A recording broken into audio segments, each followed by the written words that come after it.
What's up, everyone? Welcome back to another episode of Ruckus Wrestling, the WrestleMania preview edition. I know that that's not the same intro that we've had before. We're moving over to different spaces, and as you know, when you move, you can't move everything at once. We should have the intro video up there for next week. But without further ado, bring on our very special guest from No Holds Barred Finstock Sports Network. I think he has the perfect, best first name ever.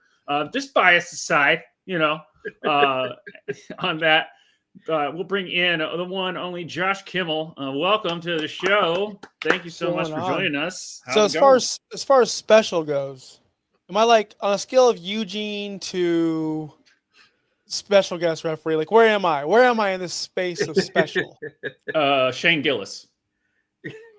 I don't know who that is. I feel ashamed.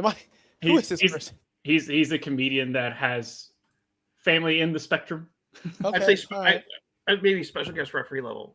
Yeah, special guest referee. I get knocked out once. Have you guys played Are you guys gamers at all? Yeah. Yeah, I haven't got. How's 2K25? Love it. So my biggest gripe was special guest referee. If you're the referee, you get kicked out immediately because you screw around too much. They finally fixed it where you can turn that off, so you can finally have fun in a new patch. Nice. So it sucks when you're a special guest referee and you're like, you know what? I'm gonna screw this guy out. You literally get kicked out and then you have to watch the rest of the match. It's so lame. So you can join us, and also DSG. Oh, I haven't played any of the new ones recently for like years, but me and my buddies put in so many hours, and here comes the pain. Yeah, we would do the TLC. We would do the TLC match and like did a table on top of a table and then put a ladder on it, and then we like glitched the system and did a swanton off of it to someone like in the outside of the ring. But that was when you could climb up on the fist and all that stuff. So that was so rad. Yeah, it was so good, so good. And then NWO WCW was like my first intro into like good wrestling. N64. Yeah. We would make all the WWE wrestlers like we just basically put black trunks on a ball guy and called him Stone Cold. I played GMO like all the effing time on SmackDown versus around 2005. It's like, and also probably 6, I think. It's like that was the most fun stuff. Yes, video game talk. I love it. Yeah, all about it. Speaking about GMs, this WrestleMania build to me it's been kind of mid. But after what you had last year, I don't see how you were going after something that I think was unachievable as far as builds were concerned. So it doesn't matter what they did with the historic of John Cena turning heel, it still was not going to live up to what you had last year with that build. So. Josh, before we get into the matches, and Justin, what do you all on a scale of 1 to 10? I know you just did this from your past show, but how do you think this WrestleMania build has been if you can take away what they did last year, which I think is unachievable? Okay, so, we didn't talk about the build, so this is actually perfect. I think this build, I'm looking at the card right now, that's where you see I'm looking at. It's been kind of, you're right, lackluster. Now, I don't think we've been on the same show, Josh. I think this is our first time being on the show. I don't know if you're familiar with how I feel about certain wrestlers. I did not care about Cody and his story whatsoever. So that build to me wasn't exciting at all to me, but I was still all into it on that one. So yeah, most people were. Most people were. And I don't blame anyone for being all in on that. I just wasn't. I am all in on John Cena turning heel. Yeah. I think this is the coolest moment of my adult wrestling life. Like, we have our moments, right? We have our eras, like the kid, like who do I discover? Who's my favorite wrestler? Yada, yada, yada. Then you have the teenager moment. Like, is it still cool? Can I tell my friends I like this? And now I'm in the adulthood where I don't give a crap. I love wrestling. And this to me was the coolest moment of my adult life, was watching John Cena do that. So I'm into it. Okay. Yeah. Justin, I know we kind of talked about it before, but still. It's like, I know a lot of people felt it's been a mid build, like she's saying, and it's like, it's like it feels like they're also like going to be starting some stories this year at Mania and not just finishing. So it's a little bit of both. I mean, last year I was invested in the Cody stuff, so like the build was like an 8 or 9 out of 10. This year I'm going to be generous and say it's like a 6. Like it's not been horrible. Like there's been some of the matches have had really good builds and others have been not so great. Like the Tiffany Charlotte build has been a complete dumpster fire. Other than the one time they brawled, I think that other than that, I was looking forward to that match. Like like around this time, like last year, I knew there was like this is probably going to happen at Mania next year. I was looking forward to it. I still think they delivered a good match, but the bill has been horrendous. Yeah. With what's going on with Charlotte and all the stuff with the promos, it's just oh man. But other builds like the Damian Priest Drew McIntyre one, which was like a match I didn't really want. I wanted Roman versus Drew because I thought that's where they were going. But the build won me over, and now I'm hyped for the match. And I think that could be a show stealer with the street fight step on night 2. So it's kind of been up and down. Like Naomi Jade has had, like I said, a really good build too. In comparison, like Naomi just dropped another promo today, like an hour ago. It's like, yeah, it's kind of crazy. So that's where I'm kind of at. It's right. I just think the fact that if it wasn't for Jay and Gunther already happening before Jay won the Rumble, which if you watch our reaction, me and Justin did a live reaction. We popped off for Jay winning it. It was a really cool moment.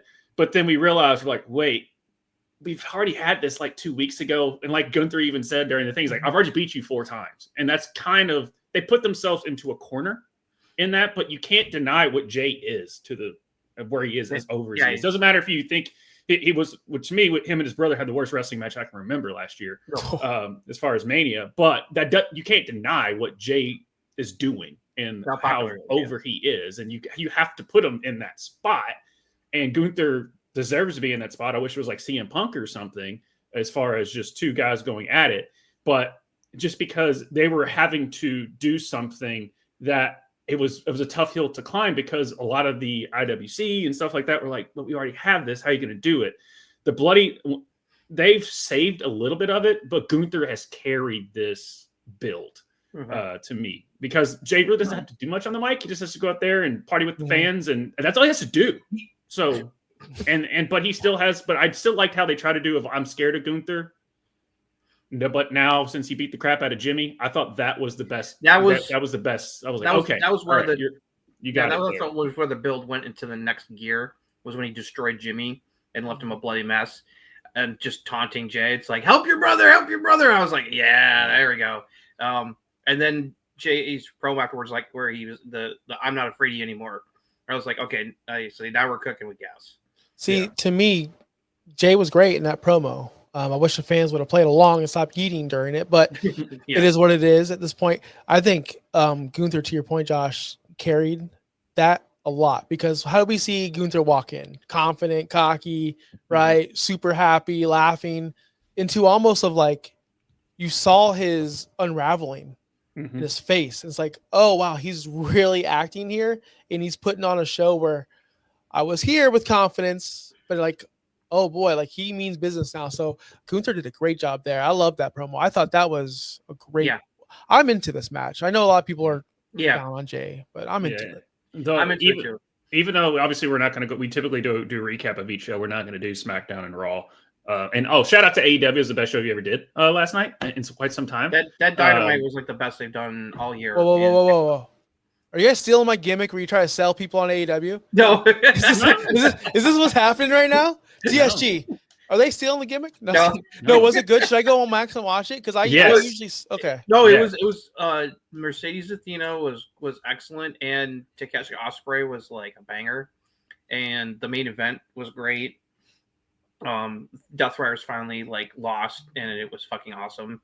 I mean, the whole show was actually really well done for the most part. The Hangman Swerve stuff intertwined is really, like I said, it was the crowd was really into it. I mean, they were just when they like Athena and Mercedes squaring off, the crowd was popping just for them to just looking at each other. So that's how good the crowd was. And my only problem was Mercedes winning, which it's like I think it's a tease for what we're gonna get later. With Mercedes and Athena. You don't like Mercedes? We hating on Mercedes on this? No, I don't hate Mercedes. Am I safe?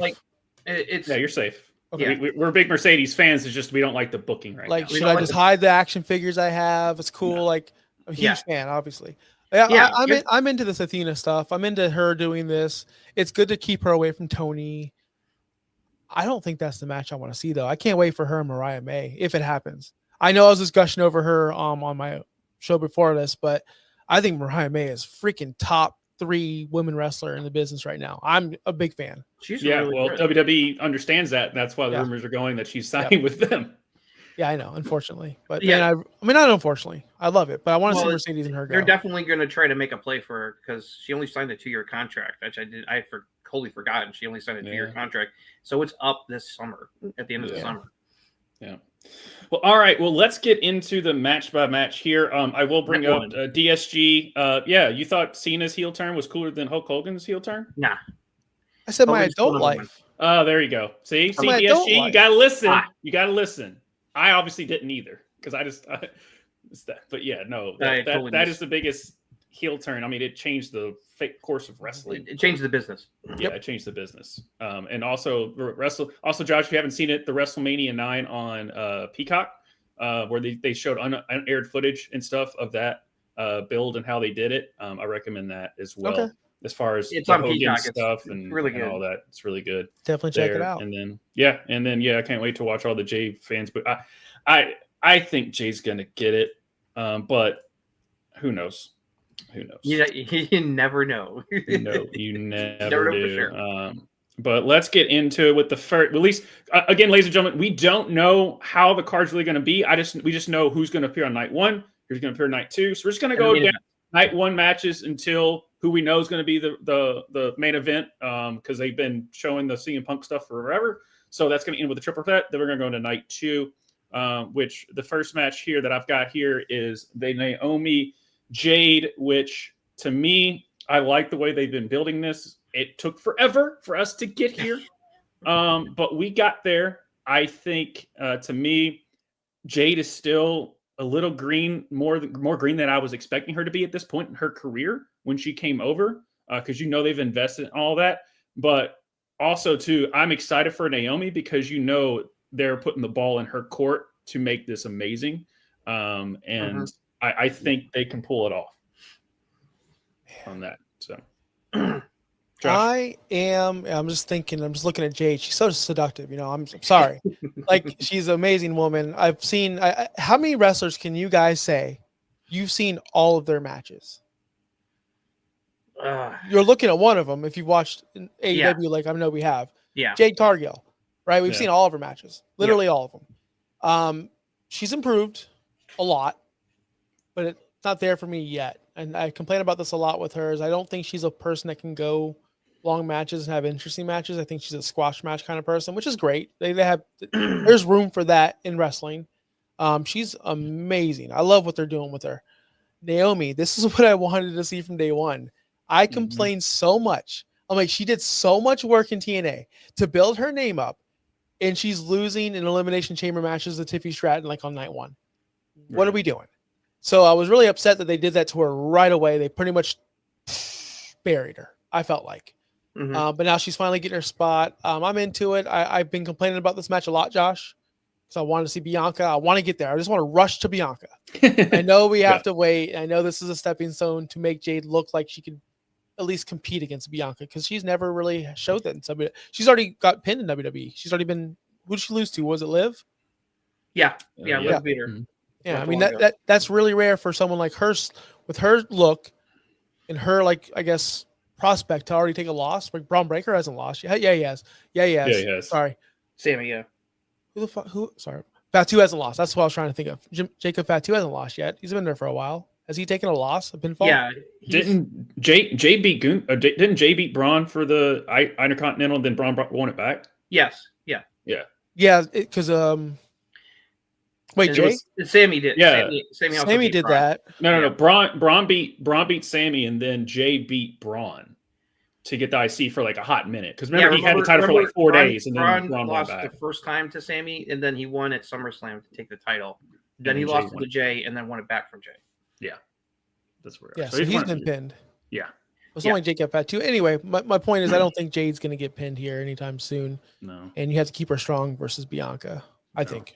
And I just feel like I don't think it's going to be a quite British Bulldog Bret Hart just having to carry the whole entire match. But I think it's Jade is going to lean more into Naomi bringing her along, and that's why I'm excited for Naomi in this spot, because she deserves it, and I'm ready to see her with the ball in her court as far as calling and carrying the match, as far as that's concerned. I think Jade is going to win this because, like Josh was saying, it's that.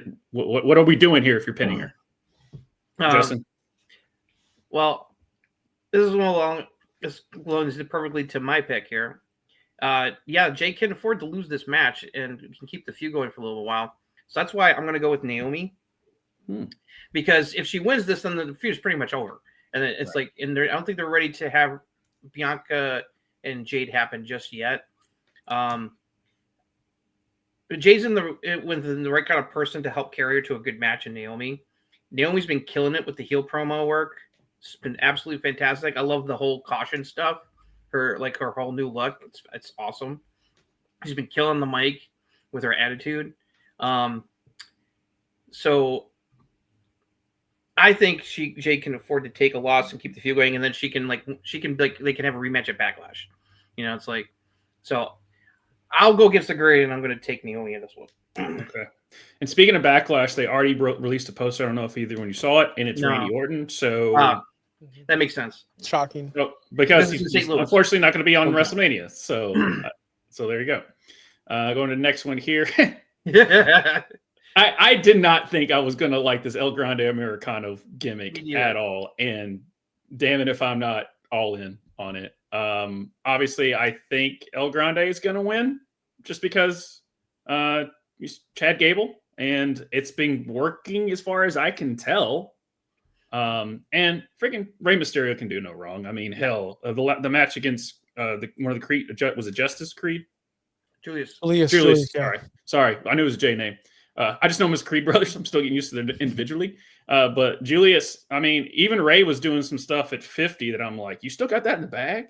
Like, it was ridiculous. So I'm going to go with El Grande Americana. They're two different people. It's not Chad Gable. No. I like Chow. Chad was just like, dang it, 2 years in a row, I'm not on WrestleMania. Yeah. If you pin El Grande and you unmask him, the gimmick's dead. Right. And where do we go? They have to build off of this. They need more. Chad Gable's such a great athlete, great wrestler. I feel bad that every time he gets a mini push, he just falls off the face of the planet.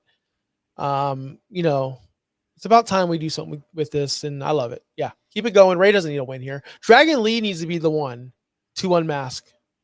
Yeah, not Rey Mysterio. I like that. I think that helps. That would help Dragon Lee. Yeah, no, these guys could have.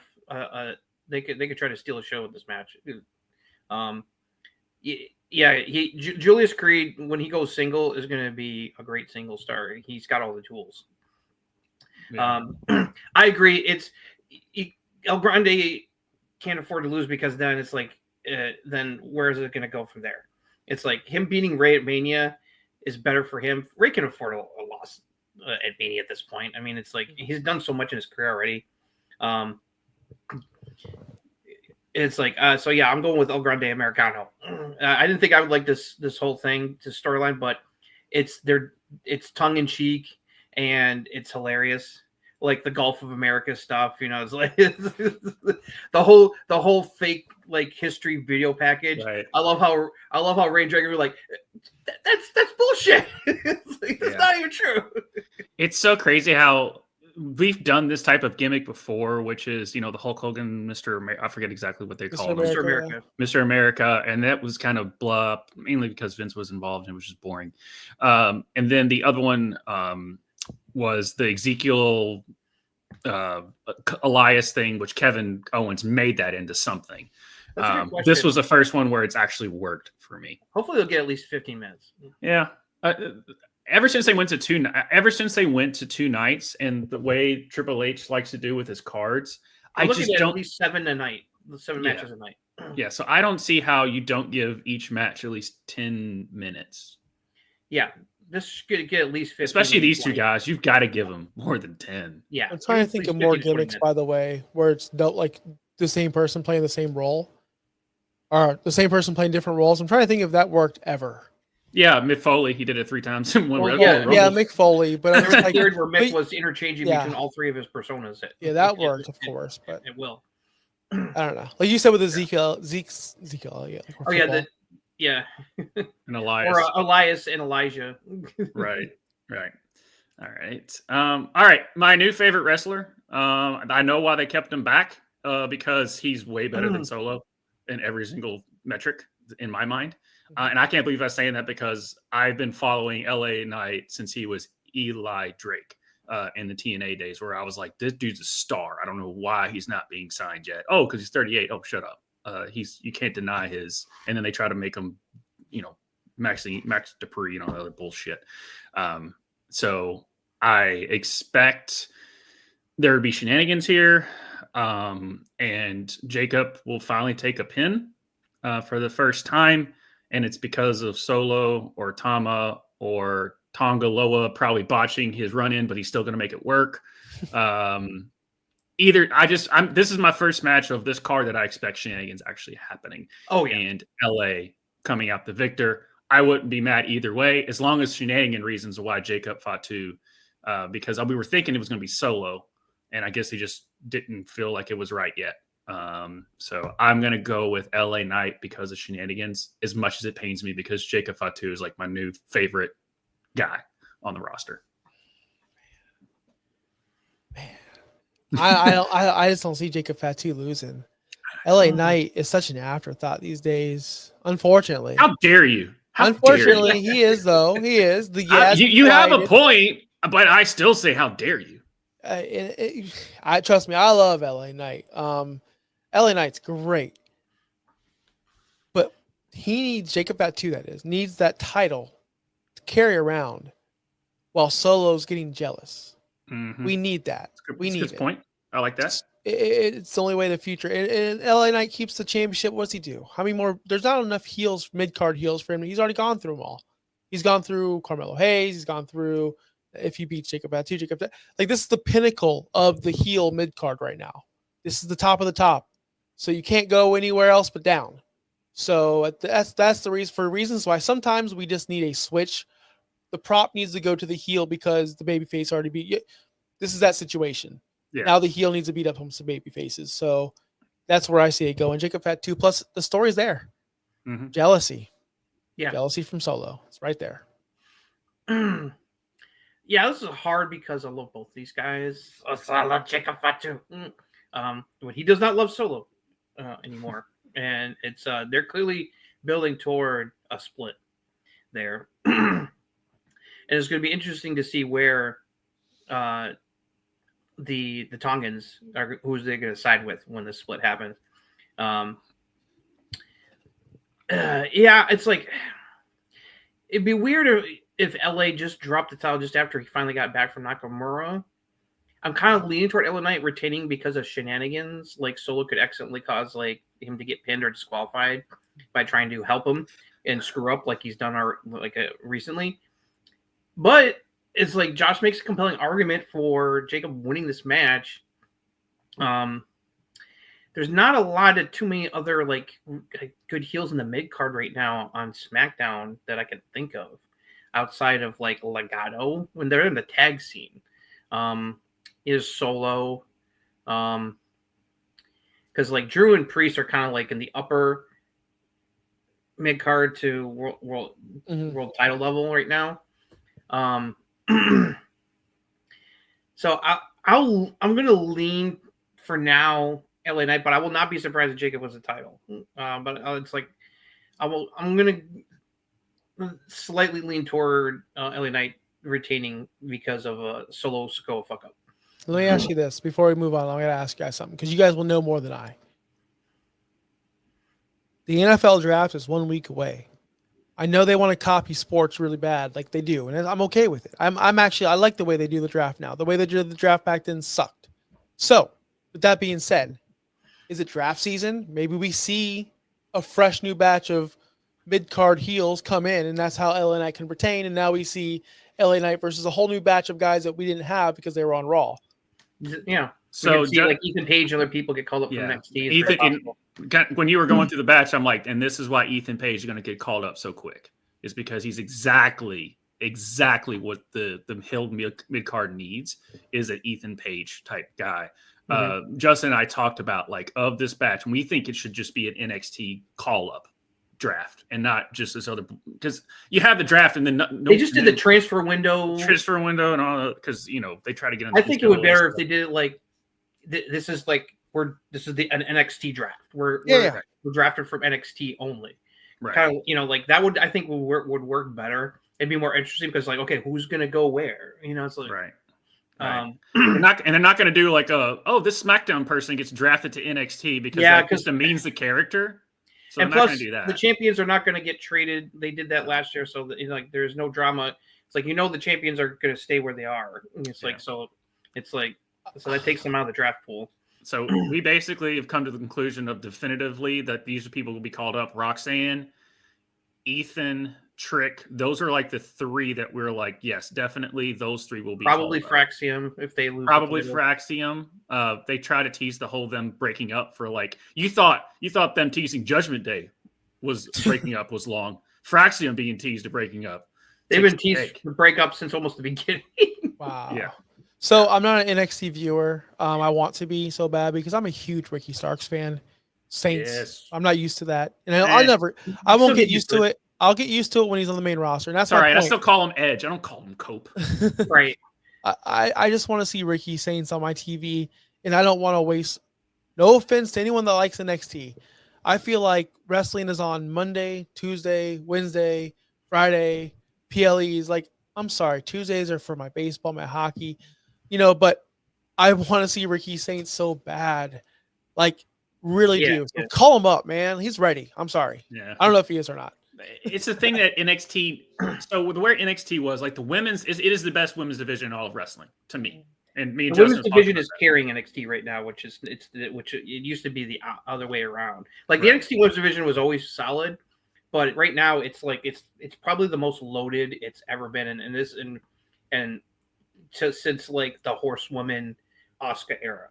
Yeah. And so we were, but the men's division was lacking.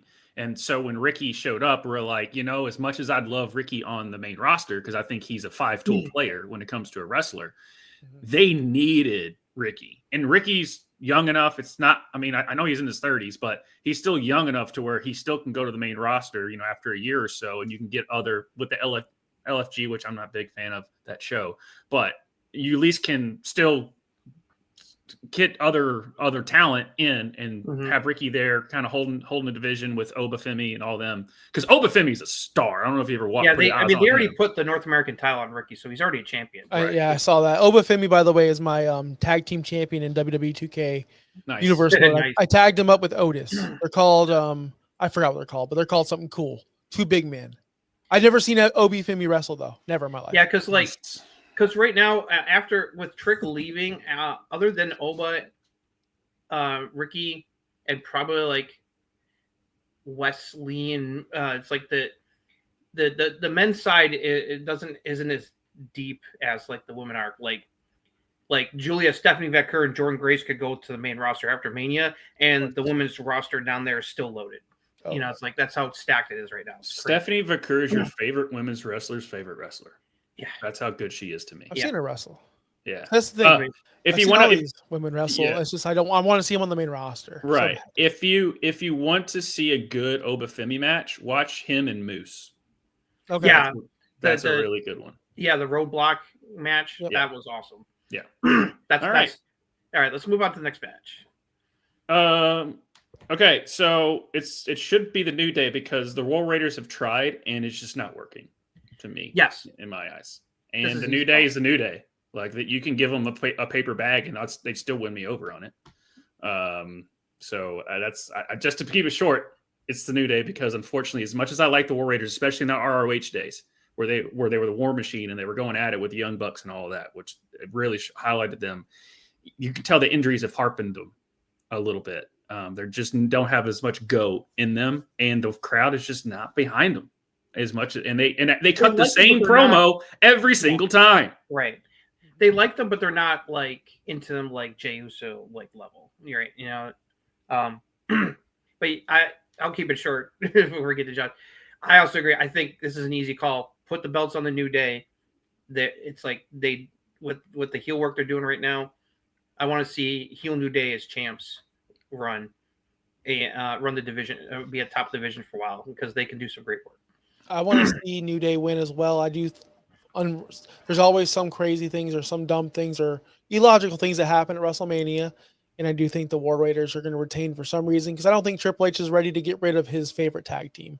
I swear he loves these guys, and he does. I can't wonder why a balding looking dude with huge they beard. were awesome in NXT, man. It's like I got to see them in NXT before they got called up, and they kicked ass. Yeah, they were awesome, and you know they can be awesome. It's just they're boring. I don't know how to put it. They're boring. They don't. It's like they need a little bit more personality. You didn't like them and the Street Profits bowling in those segments back No, in the day? I like the alligator in the trash can. Oh my god! When people are getting on Triple H for his bad booking now, I'm like, just think about it. That was how bad it was. Oh, that whole feud with that stuff, that was not good. It's terrible. All right, probably I don't know what to do with this. I know what they're going to do. It's going to piss me off, and they're probably going to put the damn belt on Charlotte, and they don't need to. What is this going to do for Charlotte to give her a belt for a gajillionth time that no one wants? Like, I'm over it. I'm sorry. I just am. She tried to go face. No one wanted it. Yeah. Yeah, we can't forget about Zilla, and also Hikuleo also potentially could be is. Yeah, I just want. A long story short, I want Tiffany to win. I'll put it that way. I'm okay if she tears her ACL in this match again. Like I don't. That is harsh. I'm just saying, like whatever, you know. I'm over this. I'm over it. I said it before. If you wanted blonde versus blonde, whatever, it should have been Liv. How much more interesting would this have been if it was Liv Morgan versus Tiffy? How much more fun if that's what you wanted, blonde versus blonde, would have been excellent. Liv is freaking awesome. Now she's delegated to a tag team match that nobody cares about. Liv carried Raw, by the way, for a very long time. She did. She was in that elimination chamber. If you didn't think she could wrestle, you can go home after that elimination chamber. She carried Raw while Rhea was out. Yes. She killed it in the elimination chamber. She's had a great year. Like she's like reached like another level in her work, both in the ring and on the mic. I mean, that match with Bayley, I felt like they did so much on Raw, and they were botching a little bit, right? Because they were trying to do so much. But even there, Liv was that suplex. Like I'm not taking that bump. Like I'm not doing that. But anyway, back to this crappy match. I'm so I said it on my last show. I think Tiffy's winning, but my confidence is so low because at the end of the day, WrestleMania, death taxes, Charlotte Flair buries young talent. Yeah, I'm still surprised the fact that she put over Rhea, and then she also was saying that she wanted to give them more time just to put Rhea over and make her that big of a star. I'm like, no, that doesn't compute with me. On if you really wanted to give Rhea so much, you wouldn't have beat her for the NXT championship. Like, no, I just don't believe it. I don't believe it on that. All right. This is my hope as well, Gif. I think these two can deliver a great match, maybe even a banger. If what's been going on front of the camera is not translating to what's going on behind the camera between the two of them, and they can be professionals and put on a great match. I think it would be a big mistake if you have Charlotte win this match, because Tiffany is the rising star of the future, and it's like Flair's had her time at the top. Yes, there's always the threat of wanting to make her equal Daddy Rick in the title reign department, but it's like I hated when she beat Rhea at 36 in the COVID Mania. That was a horrendous call, and thankfully they rectified it 2 years later at 39, and those two had one of the best women's matches in WrestleMania history. It was a fucking 5-star banger. And Rhea got to go over like she should have gone over 2 years prior. So my hope is that this is not Tiffany going down like Rhea did the first time here, and this is Charlotte helping put over another future star here. But you just never know. It's like with WWE, because like even though this build has sucked ass, they can still deliver a great match, and that's what I'm hoping for. And I'm pulling for Tiffany to win. I'm going to pick Tiffany, and I just hope that that's the correct pick, because otherwise, oh man, the backlash is probably going to be really strong if Charlotte wins this match. Yeah. All right. You have to give it to Jay. Yeah, we'll just do that. I mean, Justin is he's Michael Cole of the group. He was doing the Michael Cole yeet. Y'all saw it. Dude, Michael Cole's the worst eater of all time. There's rhythm, there's no rhythm, and then there's Michael Cole. Whatever that is. He's like Elaine dancing in Seinfeld level of bad. It's awesome. But yeah, we've already talked about this before we even got into the card. I know you're short for time. It's just Jay. Gotta go with Jay. Yeah, but this shout out to both especially Gunther and also Jay for something that they had an uphill climb for a build. I think they did well. I do want to say something before we move on. Don't be shocked if Gunther wins this match. I don't think it's going to happen. Because I will not be shocked. I'll be shocked, but I'll be like, ooh, that's a bold choice. Going down this, like, remember the WrestleMania after COVID when she's thinking Gunther's going to retain. It's like he doesn't like Jay at all. Remember the WrestleMania where Drew McIntyre wrestled Bobby Lashley, and it was like, they're finally going to let Drew win in front of the big crowd because no, I was there. I saw it live. I remember. I was there. And I'm like, Drew's going to win. And then when Bobby won, the crowd was like, we were looking at each other like, what the fuck happened? Like, that was a shock to me. So that could happen again. WrestleMania 39. Everyone thought Cody was going to finish the story. And it was the same old. It was. I know you probably did. Yeah, I did not. But hey, you were one of the few people who called that correct. You should have bought a lottery ticket. It just wasn't ready, man. It just wasn't ready, bro. But listen, if Gunther does win this title, that just tells me they don't believe in Jay, and that sucks because I want Jay to succeed. I really do. Yeah, exactly. It's like he's so over it. It's like you gotta pull the trigger and give him a run with the title and see what happens. I mean, dude, sometimes we've had good champions that have not been the best workers. I mean, Hogan was not like, he put on a specific formula for a reason. If he wanted to go, he could go. I mean, he wasn't like the greatest technical wrestler, but he could still put on good matches when he really put in the effort. But like the first 4 years of Hulkamania, it's like he didn't have a lot of great matches. It's like I remember. It's like I grew up watching that. So it's like, I mean, like that Bundy cage match. I mean, Hogan Andre 3 was all right. Actually, their rematch where Andre won the title with the referee and all that shenanigans was actually better, I thought, than the remaining match. Yeah. But anyway, so like Hogan's a great example of like someone who was super over that was not like the greatest worker, like Gunther. Right. So it's the fans are behind him. Jay Gunther's a technical god. Yeah, when it comes to wrestling. He is God's gift to wrestling, this man. Yeah. I've loved this man ever since I first laid eyes on him in NXT. As Walter. That was all about Imperium. The mat is sacred. He's one of my favorite wrestlers today. He's one of the best wrestlers on this planet, period. It's like he's on the level of Ospreay and others where like he's like the best of the best.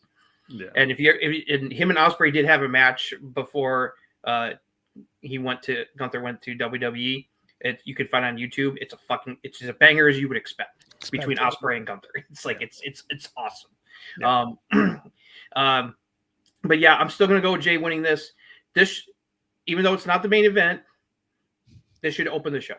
This should be the opener. I think this is gonna open because if Jay's gonna win, make it the opener. Get the crowd jazzed right off the bat with him winning. No. Plus, I mean, the crowd's going to get hyped. I'm more interested, and I know this is the people don't like this comment, and this is why, like the purist, if you want to call them that, don't like Jay because I was all he is just a cool entrance. Well, you know what? I am so looking forward to his entrance and seeing how that crowd reacts and how crazy it's going to be. Entrances, by the way, the most over tag team in the last couple of years were in AEW, and all they were was an entrance, and they just scissored. And other than that, there was nothing else to it.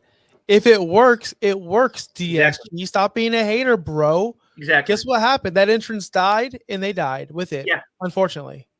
If it wasn't for the brother versus brother match, people would not have a bad taste in their mouth on Jay. Right. Because every other match he's had is fine. People would be more optimistic this match if it wasn't for the Jimmy J match being such a stinker last year. You know what it was? It's because he won the Rumble, and people don't like that. There was people who didn't think he should have won the Rumble. But anyway, all right, let's move on to the main event of night one. All right, this is called "How Can We Overbook the Hell Out of This Match?" Because I think that's what they're going to do. I'm thinking CM Punk probably wins. I'll just leave it up to you all. Like I said, we're pressed for time, but I think they will overbook. I'll say this shit out of this match. I'll go the entire WrestleMania predictions. I can stay a little late to do that. I just don't know anything about NXT, and I do want to go to sleep, but I will stay for all because this is exciting. And if you think CM Punk's going to win this match, no disrespect to you, but I have some I don't know. I'm trying to think if I can sell you anything because there's no effing way CM Punk and Paul Heyman are skipping down the aisle. We just won this match. We're best friends. There's no way. There is a 0% chance CM Punk wins this match. 0. I agree. Seth Rollins is pinning Roman Reigns and winning this match. And him and Paul, that's it. The rest is history. We're going to have Seth Rollins on top with Paul Heyman for a little bit. It's not forever, guys. It's not forever. It's just going to be fun while it lasts because Paul Heyman is not a good guy. He is a bad guy. And some people just need to be bad guys. Al Pacino was never cast as a good guy. He was always the bad guy. I mean, until his later years. But he was always the bad guy, right? Seth Rollins is best for business. He already said it. This is going to happen, guys. Yes. On our show 3 weeks ago, we had a guest on. He said Paul Heyman was going to turn and align with Seth, and I freaking laughed in his face. I was like, there's no – I didn't laugh in his face because I'm nice. But afterwards, I'm like, Bobby, you hear that guy? I'm kidding, Alex. Bobby said that? No, it was Alex Brown who jumped on okay. this. But I was like, there's no way this is happening. Now, as the weeks go on, it's going to happen. I'm mega – this is the lock of the damn night to me. I can't see it in any other way. Just before you go, I'm with Josh. I was just trying to be quick about it and just maybe CM Punk. I don't know. As far as my mind and how I would book it, I'm kind of with you on at the end of the day, Seth has basically been the heel in this. Even though Roman has never officially done any babyface thing. He's been Roman the whole time. He's still the Tribal Chief. But people just cheer for him because they put a bigger heel in front of him that the crowd boos. So therefore they cheer Roman because he's gotten to that level. Plus, they're saying that he's going to even take more time off in the next later years. That's what they say. Whatever. But that's just beside the point. I don't know. Yeah. Sorry. I don't know if you saw that they Vanity Fair released an interview with Roman today. Oh yeah, no, it's been all over the internet. Yeah, for it's positive and he made it clear that he's going to be retiring in the next few years. Yeah. That his current contract expires after Mania next year. He made it clear. It's his current contract runs out after Mania next year. I mean, he's semi-retired as it is. And he's thinking that after that, he may have maybe 2 more years left in him, and then he's going to hang it up. Yeah. And if you've noticed, and someone kind of pointed this out, Seth came out during this feud at one point, was in a black shirt, a chain, and then this past one, he was in a leather vest. The Shield. So he basically dressed like The Rock twice. Mm-hmm. So I mean, he might just do that because people do homages. I think you're grasping at straws, but I think Seth would get more out of, with Josh's point. I think Seth gets more out of pinning Roman Reigns and finally, right? Exactly. Seth needs this. I mean, he's been the workhorse. Nothing against Roman, nothing against CM Punk, who are definitely more over than Seth, but Seth has been here. He's done it. He's been there through the whole Monday Night Messiah bullshit. He's been there the whole time, not part-time. And I know Roman, that's why I like the Seth and Roman back and forth, because Roman's through Seth's I've always been here. He goes, yeah, but I'm always one that come to see. That's always right. Just, I love that dichotomy between the two of them. And then CM Punk can, he could cut a promo on a cookie and I'd still be in on a match. Mm-hmm. But But I just think it makes more sense going forward if Seth wins this and pins Roman and, gets over that hump, so forth, even though he's pinned Roman before, obviously the steal of the century. But as far as where they are in their careers, and Roman and Matt, Roman hasn't taken many like direct pinfall losses in the last few years. No, it's Cody and Jay. That's it. Cody and Jay. But here's the thing, and to your point, Josh, this guy Seth, he's been there forever, losing to Cody Rhodes 3 times in a row, doing what is actually best for business, taking the losses, getting rewarded with a secondary title they made up. He put over Punk on the Netflix debut. He lost. Put over Punk. Like, Seth has done everything for this company, and I know that people are saying he's taking a break, going home. Becky's returning. He's the hottest Seth's been in a long time. Oh yeah, and he deserves a spotlight, and he's going to get it because he's earned it, man. Yeah. Now, I've said it the entire build. Seth's been the least interesting person in this build up until recently. Yeah, his promos have been amazing recently. Yes. Yeah, he's made great points. He needs this more, and plus, you have so much more mileage on it. Seth and Roman have a long history that it's like they don't need to touch each other again for a while. Roman and Punk, you could have much more mileage out of that with the Heyman stuff after this match. And it's like what's going on with Heyman is obviously going to affect both Punk and Roman, and Seth's going to take advantage of that to get them both out of their comfort zones. He's going to take advantage. He's going to win.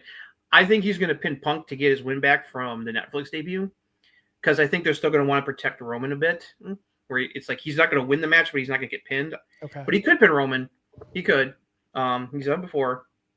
But I'm with everyone. I'm thinking Seth's going to win this. I don't know if Heyman's going to directly screw over both of them and align himself with Seth, or he's going to be like at a point where he's like Cartman, screw you guys, I'm going home, and just turns his back on both of them, and Seth takes advantage of that to win the match. But I'm going with Seth to win this. It's so weird, though, that this is a main event that has no title, and all they care about is who Paul Heyman's going to side with. Mm-hmm. And I'm still bought in. Yeah. In a weird way. Because the history with the Shield and everything, and Punk had a hand in the creation of the Shield. The history between these three goes back over a decade. Imagine if Dean Ambrose didn't die.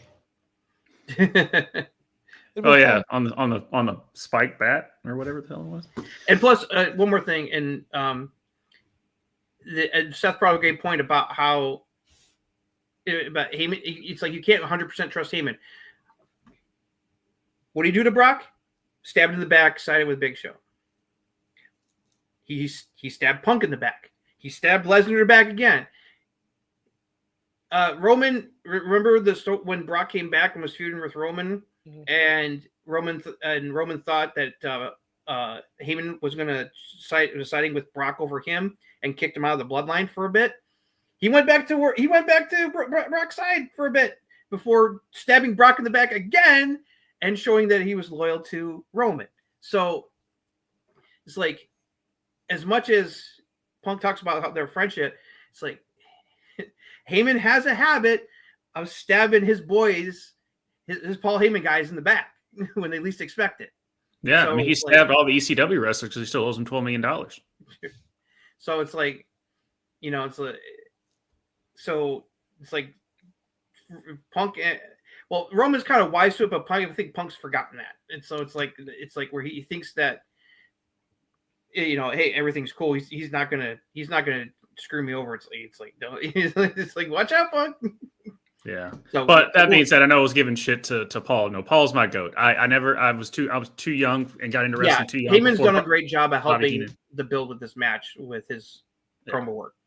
Yeah. And the thing is with Paul, like even when he's on like Logan, like when he was on Logan Paul stuff, and depending on how you feel about him outside the ring, I always love it when he interviews wrestlers. Chris Van Fleet to me is the best interviewer of wrestlers right now. But when he was, every time I listened to Paul during one of those type of sit down interviews, that's like an hour or 2 hours long, I still don't know if he's Paul or he's a character. Cause like, just, you don't know what's real and what's not. If it was Brock instead of Seth, it would be Heyman on a pole match. Who's fighting over the soul of Paul Heyman? If it was Brock instead of Seth, I would care literally the least amount of any of this. Exactly. I would not Seth here instead. Yes. If the only time I was like, I kind of wanted Brock, even though with all the stuff outside, I don't really want to see Brock anymore. But if it was Gunther and Brock, that's what we wanted. Okay, it was Gunther and Brock. They teased it, but it's not going to happen. I'm just very fortunate, I guess we should all feel fortunate. It's not Goldberg versus Gunther. So I thought that's where we were going. Oh my goodness, could you imagine? Just watch this match against Gunther William can work Regal miracles. WCW. You can carry Goldberg to a decent match. You can't do it. All right, that is night one, ladies and gentlemen. Here's night two. All right, I think this will be amazing. And I cannot say that I'm saying that about a Logan Paul match, but because you have, to me, AJ Styles on my Mount Rushmore, just because he made me fall back in love with wrestling because I was out of it. And then the TNA stuff happened and I saw him wrestle and I was like, okay, I'll watch. Oh gosh. All right. And then next thing you know, so that's why he's on my Mount Rushmore. It's personally, I don't think he's like one of the top 4 wrestlers of all time as far as accolades and draws and all that stuff. But this, I mean, he was what made Kenny Omega to me. Is like, as far as like that all-tool player, you can put him in any match, it works. I mean, literally Kenny Omega, which Jim Cornette hates, but he wrestled a doll and it was in a 7-year-old and it was great. And Logan Paul, I know he can't wrestle without a net right now, if that makes sense, Josh, but if you put him in the ring with AJ Styles, I don't see how this match isn't a banger. I just don't. Yeah. But I want to see more of Logan Paul. I want to see more. Yeah. I'm so sick of this same story. Yeah. I'm better than you. I've only been doing this for a year. I'm better than you. All right, dude. You're better than everyone else. Well, then get actually into storytelling. And I know it's not his fault. He just does what they tell him to do. I get it. Yep. But I wish they would trust him with a real story, a real feud. Yeah. Yeah. That's all I want. I want to see if he can actually do it. Because I think if he puts his 100% into this, he could be the number 1 heel on a show. Absolutely. Yeah, absolutely. 100%. And I just want to see it. But I'm excited for this match. AJ Styles is one of my goats as well. I'm a TNA guy through and through. I love Mr. AJ Styles. I'm still surprised to this day that he debuted at the Rumble and people knew who he was.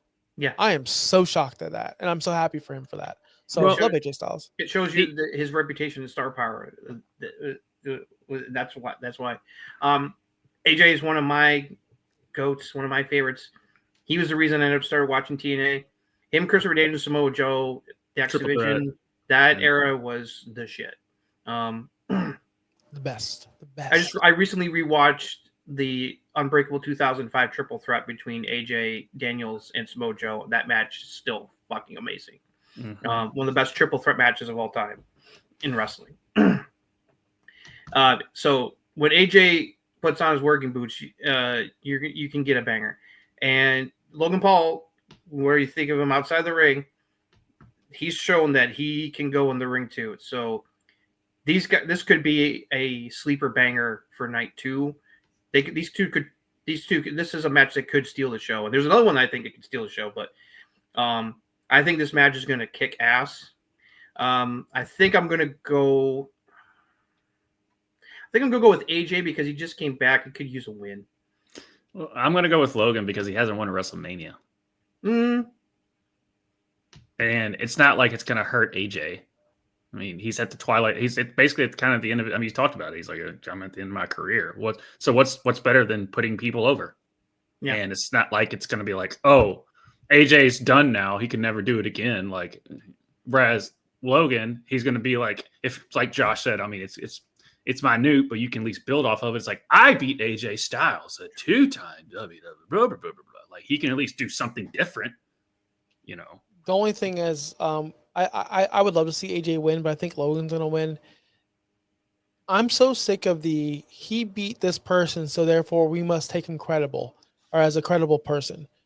Austin Theory beat John Cena. I don't give a So Sikoa beat John Cena. Excellent point, Josh. Well, and here's but here's the point of this is we just said it. AJ Styles has been a loser for the past couple of years. He doesn't win legitimate matches. He doesn't win legitimate feuds. He comes out as losers a lot.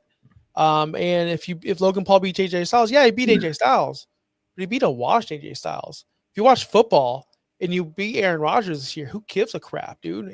Aaron Rodgers is washed. It doesn't mean the same. Yeah. So if Logan Paul to get over, when he wrestles Roman or Cody, like, yeah, he's not going to beat those guys, but he needs to beat guys that we think are credible. Yeah. That's all. Because you look at AJ Styles in the same way we look at Rey Mysterio. Who cares? They're not going to be in the title hunt. They got nothing for them. They're just names, which is great. But at the end of the day, they're just secondary, thirdary characters on their TV show. That's all. That's a really good point. That's a good point. Yeah, especially with that. But yeah, I just think they're gonna put Logan over. I wouldn't be surprised. I mean, like I said, my heart wants AJ to win, but I just think AJ's at the point in his career where he's happy to put other people over. He said that he's pretty close to retirement himself. His retirement match should be in France, based on that crowd reaction gets with him and Cody, which is like the first 5-star match that Meltzer ever gave to like a WWE match. Which is crazy. That was shocked. Anyway, next match. All right. Yeah. I think this is now, just so you know, Josh, Justin is a huge Drew McIntyre guy. He's my guy. That's his guy. And we have many shows where I'm like, what's up with your boy? He goes, I don't know. I don't know what they're doing. I'm mad about it. Mm-hmm. And then I was like, they're putting him with Priest, aren't they? Why? I'm not happy about it. And then they started the feud. And good God, this is the most surprising build as far as like winning me over. Like Jay and Gunther, like, yes, they had a little bit of uphill climb just because of how the booking was before. But these two, like, other than Damian beating him and screwing him over and stealing his moment at WrestleMania, I know they had the match at Cut, but that was more of a CM Punk thing. Like, Damian was just there as the afterthought. So it's like, how are you going to do this? But this is a testament to how good these two are as far as just all well-rounded wrestlers. And I think this is really, to me, Drew's already been there because of the Punk feud, which to me was the feud of the year last year. Mm-hmm. Absolutely. But this feud has really, Damian's been on the cusp of being like, okay, I can see you as like that top tier guy. You just haven't done it yet. There may have been like the Finn stuff just kept going on forever. Yeah. And finally they give him this with basically like, we have to start from scratch, even though there may be some nuggets. This match, I think, is going to destroy if they give him the time. And yes. I think going with Drew. This is a rematch from the Clash of Castle last year. Yeah, I'm gonna go with Drew just because Damian's got him since they've quote unquote had a feud. Yeah. Even though it really wasn't a feud, it was just it was like Damian was the Miz to the John Cena, The Rock, and Miz situation. Like he was just happened to be there, happened to be the champion. But the feud was here, right? And so now we finally have these two guys. And when he said "rest in peace, bitch," that was just all right. You sealed the deal. I got it. I'm in. So just happened to be there. Yeah, I mean, it kind of was. It's just how like every I just imagine like guys like Sunday morning, like when their girl comes home, and she just happened to be here. Like, I don't know. I don't know how she got here, bro. Like not me though. I would never do that. I'm just saying. Like anyway, the Miz was great, bro. Don't be hating on the Miz. I'm a big Miz guy, and you know what? I'm gonna go this into Damian Priest. A lot of people feel that way about Damian Priest, and I talked about this on my previous show. Priest is awesome. This is awesome. The problem is, Justin, I'm not going to steal Justin's shine because I know where he's going. Drew McIntyre had his eyes on the prize to the guy, the tribal chief. That was the story. I'm going to beat up this one. I'm going to beat up you. Everyone that helped Roman. Where did that go? I'm looking around like, where did that story go? What happened? Right. So go ahead, The Rock came out of Bad Blood and people got confused. But that was the story we're going, and then we get this. So it's not more like we're up. It's Damian just happens to be there, and this is what we have. It's like we want when you expect this, and you order something online, right? When you order something online, you're expecting the top tier. You order flowers for your girl or for your daughter, whatever, and you're like, this picture looks awesome, and they come and they're all wilted, they're half soggy, it sucks. You're like, I expected this, bro. And I'm getting this. I wanted a Roman, not Damian, but it's still going to be a banger. And they're doing the best what they can with it. It's just we expected so much more. Yeah. Right, Yeah. Justin? Problem. Exactly. So, yeah, I mean, it's like when it was clear that they were going to do this match, I was not thrilled. It was nothing against Damian Priest. I like Priest. But, like I said, like Josh said, the build to this match won me over, which I didn't expect because the way that Drew explained about why he's so angry at Damian makes sense. I mean, and it goes all the way back to Mania last year with the cash-in. Second cash-in, Money in the Bank cash-in ever at Mania. He took the title from him. Yes, it was mostly Punk's fault, but he didn't forget that. And then, he's like, he goes, he's like, Punk fucked me over, and you were there to take advantage of both times. You screwed me at the Rumble. You screwed me at the Chamber. I'm tired of this. I'm gonna kill you. It's like I've had enough of you. You've been fucking me over as well for long enough. And like the brawls, the car windshield, I'm glad Drew was okay with that. It's like he got glasses. I thankfully it wasn't too. It didn't fuck his eye up very much. But the pirate look was is like, the whole beatdown last week, and then with Punk he took his necklace. It's like as a trophy. It's just like I was like, okay, yeah. I'm glad that they made this a street fight because with the feud it fits. And this could be another show stealer for night 2. Yeah, DSG. Sorry, there's not going to be a DQ. It's a street fight. No, Someone's going through a craps. Someone is going through a fight. craps table. They are going to be fighting in a casino. You have to. You have to. So, but no. Drew should win this, and he's gonna win this because he needs the big W after the Punk feud, and so it's like they can build him up to being because eventually he's going to get back into the championship picture, and this is time. So, and it's like Damian's not going to get hurt if he loses this match at all. Nope. Can I make Justin jealous really quick? Now that I know he's a big Drew guy. Before, this will be short, I promise. I've told the story many, many times. So, before Drew McIntyre was even fired the first time when he was the chosen one, I was working out at the Fitness for 10 over on Causeway, if you know Brandon area, Florida. I know this is inside, but if you know the specific spot, it's called Fitness for 10 on Causeway and Kings or whatever it is. I worked out there every single day of my life as a young man. On the treadmill, I see him and Mason Ryan walk in the door. Remember Mason Ryan? Oh, yeah. So I'm like, okay. My brother's like, yo, that's Drew McIntyre, Mason Ryan. I'm like, I'm not going to talk to him, bro. It's whatever. Like, just leave them alone. They're people. I'm that way. I'm just, they're people. I don't need whatever. So my brother goes up to him, shakes her hand. Drew walks up to me and goes, I heard you didn't want to shake my hand. I'm like, bro, I watch wrestling. Big fan. Uh-huh. So weeks go by. I don't do this on purpose. I work at the same time every time. He happens to be there. He gets on the same schedule as me. I don't say anything to him. It is what it is. People do bug him. Mason Ryan as well. They worked out together. So one time I was doing shoulder presses. I go up and get water. Drew sits down on my bench. And I say, excuse me, brother. I'm working out here.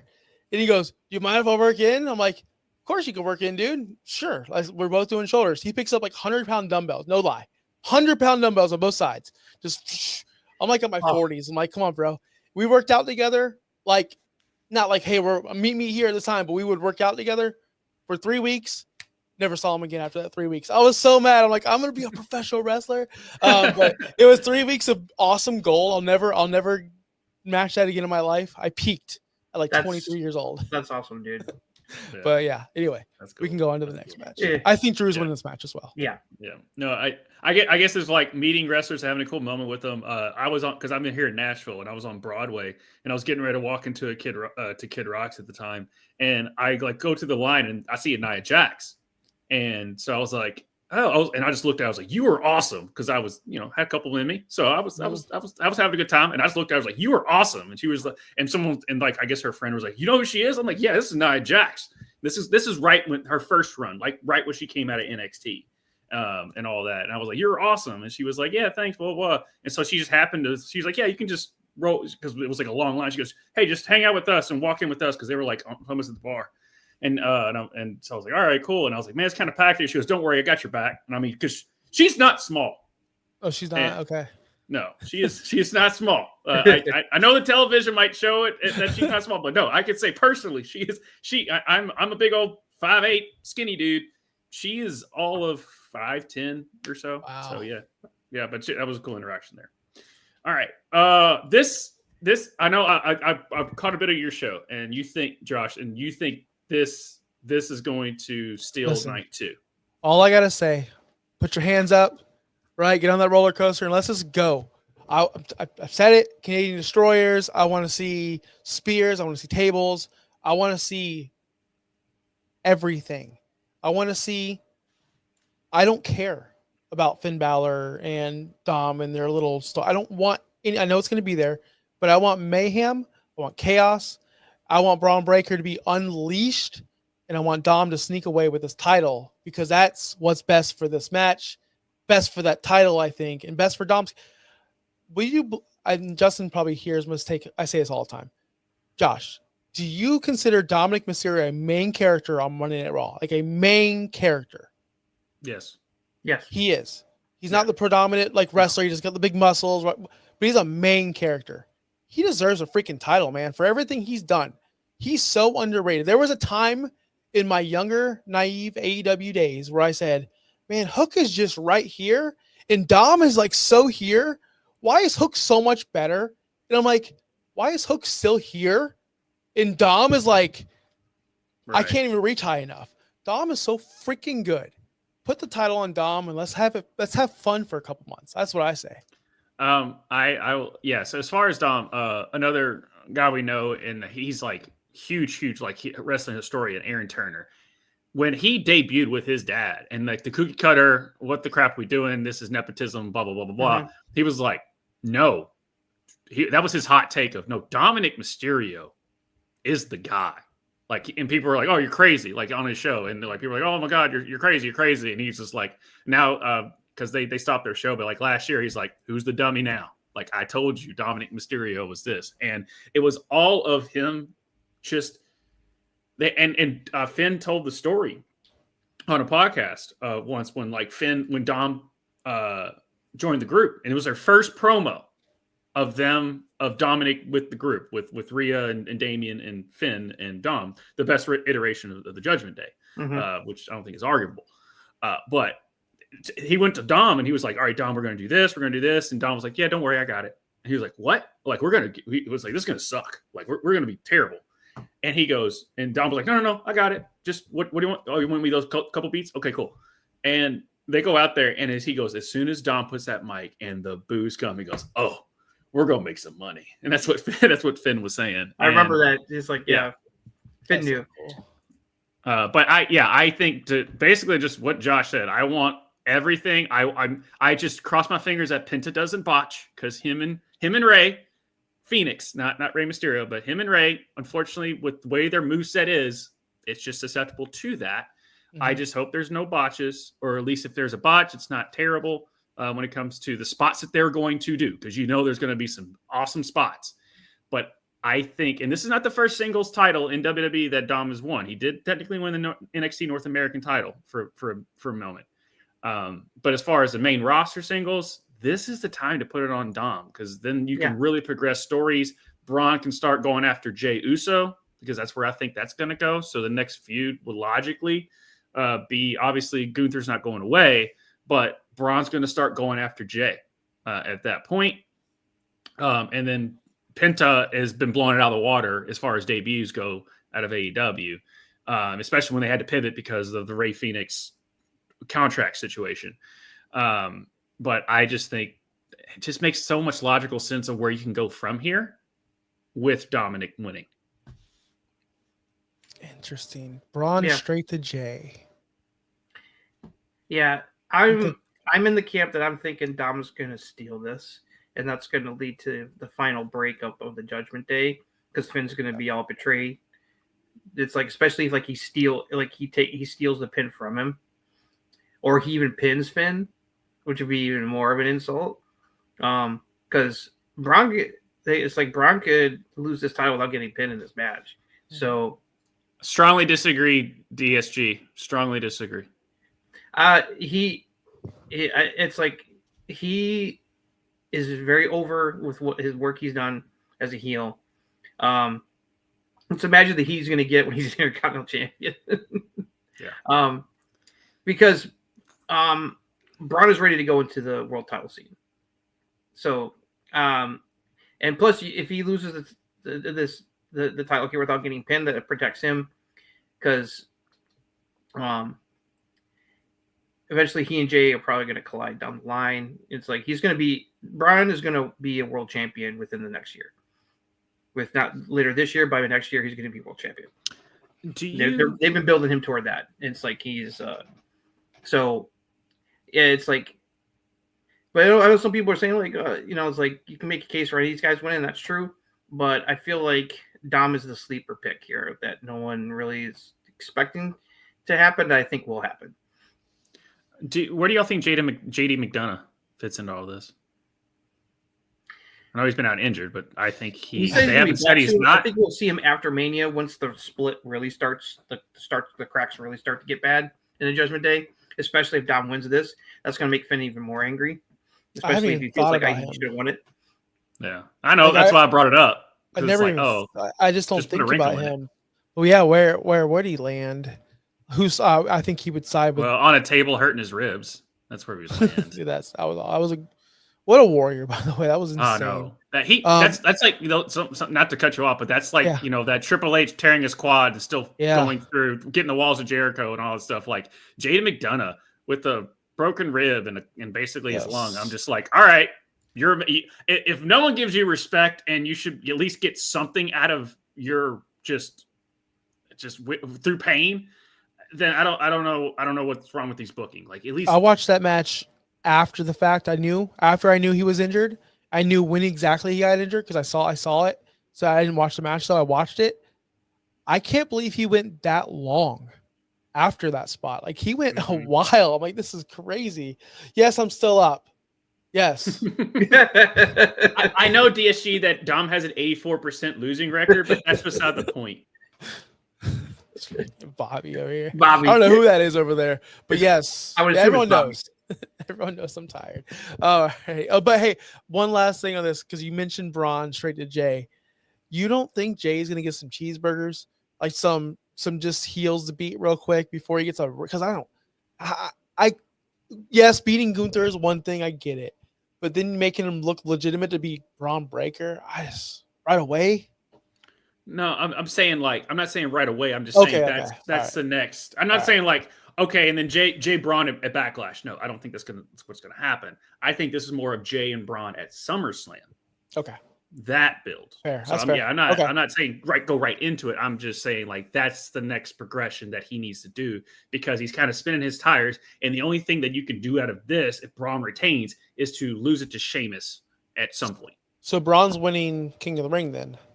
Yeah, something like that. I mean, they're actually not doing King of the Ring this year, from what. Really? Yeah, the only Saudi PLE is like I think going to be United Champions because they're doing 3 of them next year with the Rumble included. Yeah. So it doesn't look like we're going to have King and Queen of the Ring this year to determine challengers for SummerSlam. I thought that was a great tradition that we're going to start, man. That was. I know. It's like they should still bring it back. Even if it's not going to be in Saudi, I think they should still do it. We'll see. But that's what the scuttlebutt has been lately. That we may not get King and Queen of the Ring again this year. Oh, breaking news. I still haven't watched Bronx Tale either. So yeah, I'm going to go with Dom. Yeah, I think we're all in agreement that Dom's going to win this. All right, cool. I was not expecting the whole 100% Dom on this reaction show. All right, cool. It's Liv Raquel. Like they're just throwing 2 girls together because Lyra needs something to do, and it should be Bayley Roxanne. Yeah. Like if you really want me to talk about this match, I'm not. I'm gonna be talking about why it should be Bayley Roxanne. Listen, the only reason to watch this match is for Liv's outfit, Liv Morgan, and Bayley. Liv's outfit, and Bayley. Bayley's freaking awesome. Mm-hmm. Bayley she's so underappreciated. I can see a situation where we turn Bayley heel again. And she actually does take that title away from Lyra down the road. I can see this being the start of it. But other than that, this was just to get Liv on the show. Yeah. Honestly, too, it could have been Liv Alexa Bliss, and I would have been more intrigued in this match. I've been thinking about it. My theory is that I think they originally wanted to have Lyra versus Becky for the women's IC title on Mania, but Becky decided didn't want to do that to come back, because that's the only explanation of why. Because they were clearly building toward Roxanne and Bayley having a match, probably at Stand and Deliver, not on Mania, and all of a sudden it was dropped, and then this started within the last 3 weeks.